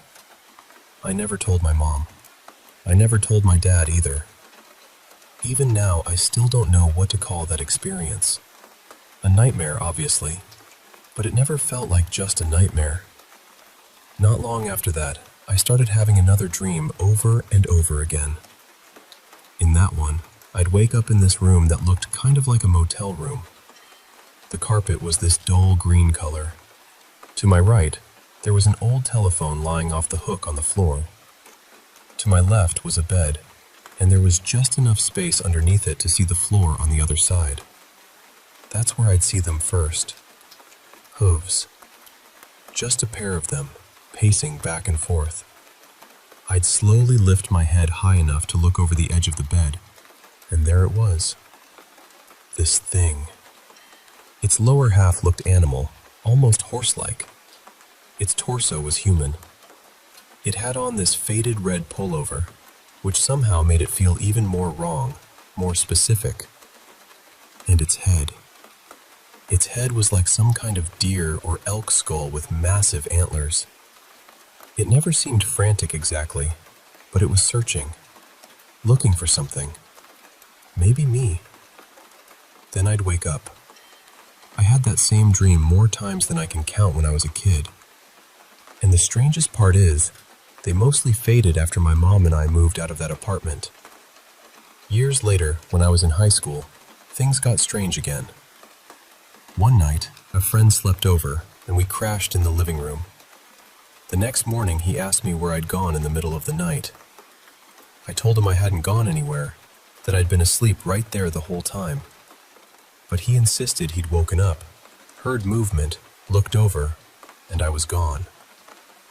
A different friend had an even weirder story. The next morning, he asked me if my house was haunted. I kind of laughed it off and asked why. He told me he woke up during the night and saw this tall shadow bent over me while I slept. He said it scared him so badly that he just shut down and tried to convince himself he was dreaming. That stuck with me. Then fast forward to adulthood. I've been living with my girlfriend for years now, and not long after we started sharing a place, she said something that gave me that same old feeling all over again. One night, she told me she woke up and saw something floating above me while I slept.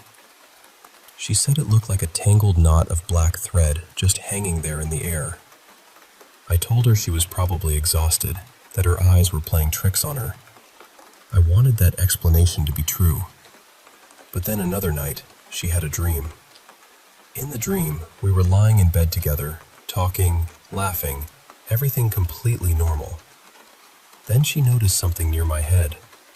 She said there was a man there, something deeply wrong about him, like pure malice, and he was somehow woven into my hair above me. She said in the dream she felt like she had to pretend she didn't see him. That part really got to me, because when I was little, whenever I felt that presence around me, I used to tell myself the exact same thing. Don't let it know you're scared. Don't react. Don't acknowledge it. Because if it knows you see it, it gets closer. I know how this all sounds, and I know memory, dreams, fear, and coincidence can do strange things to a person. Maybe that's all this is. Maybe it started with childhood night terrors, and my mind's built a mythology around them. I've considered that plenty of times. But even with all that said, some part of me still feels like there's been something following me through different chapters of my life. Not always visible, not always active, just there. And there's more, honestly. More moments, more things people have said, more nights I still can't explain. But even this much feels heavy to say out loud. So I guess I'm telling you because I've carried it alone for a long time, and part of me still wonders whether anyone else has lived with something like this too.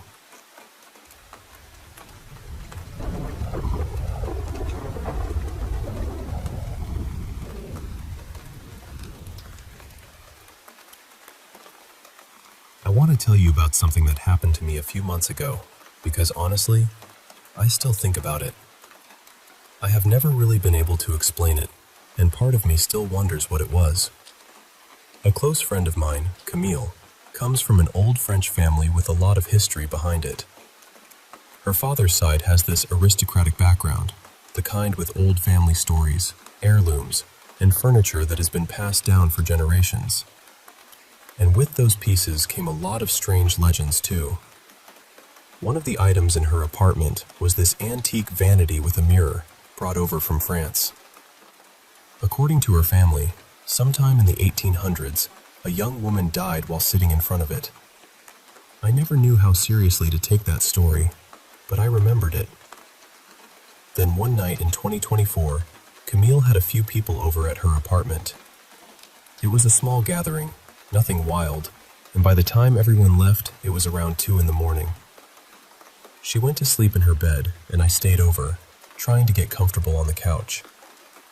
The room was dim, not completely dark, and at first everything seemed fine. I did not feel panicked. I did not even feel especially scared. But there was this quiet, nagging feeling that I was not alone. It felt like someone was watching me. I kept trying to brush it off. I closed my eyes and told myself I was just overtired. But the longer I lay there, the stronger that feeling became. Then it shifted into something worse. It was like every instinct in me suddenly woke up and said, "Something is wrong." I became aware of what felt like a presence standing right beside the couch near my feet. I cannot explain how I knew. I just did. I squeezed my eyes shut tighter, hoping that if I ignored it, the feeling would pass. And then, I felt something touch my foot. Not a draft, not the blanket settling, not one of those half-dream sensations your brain invents when you are drifting off.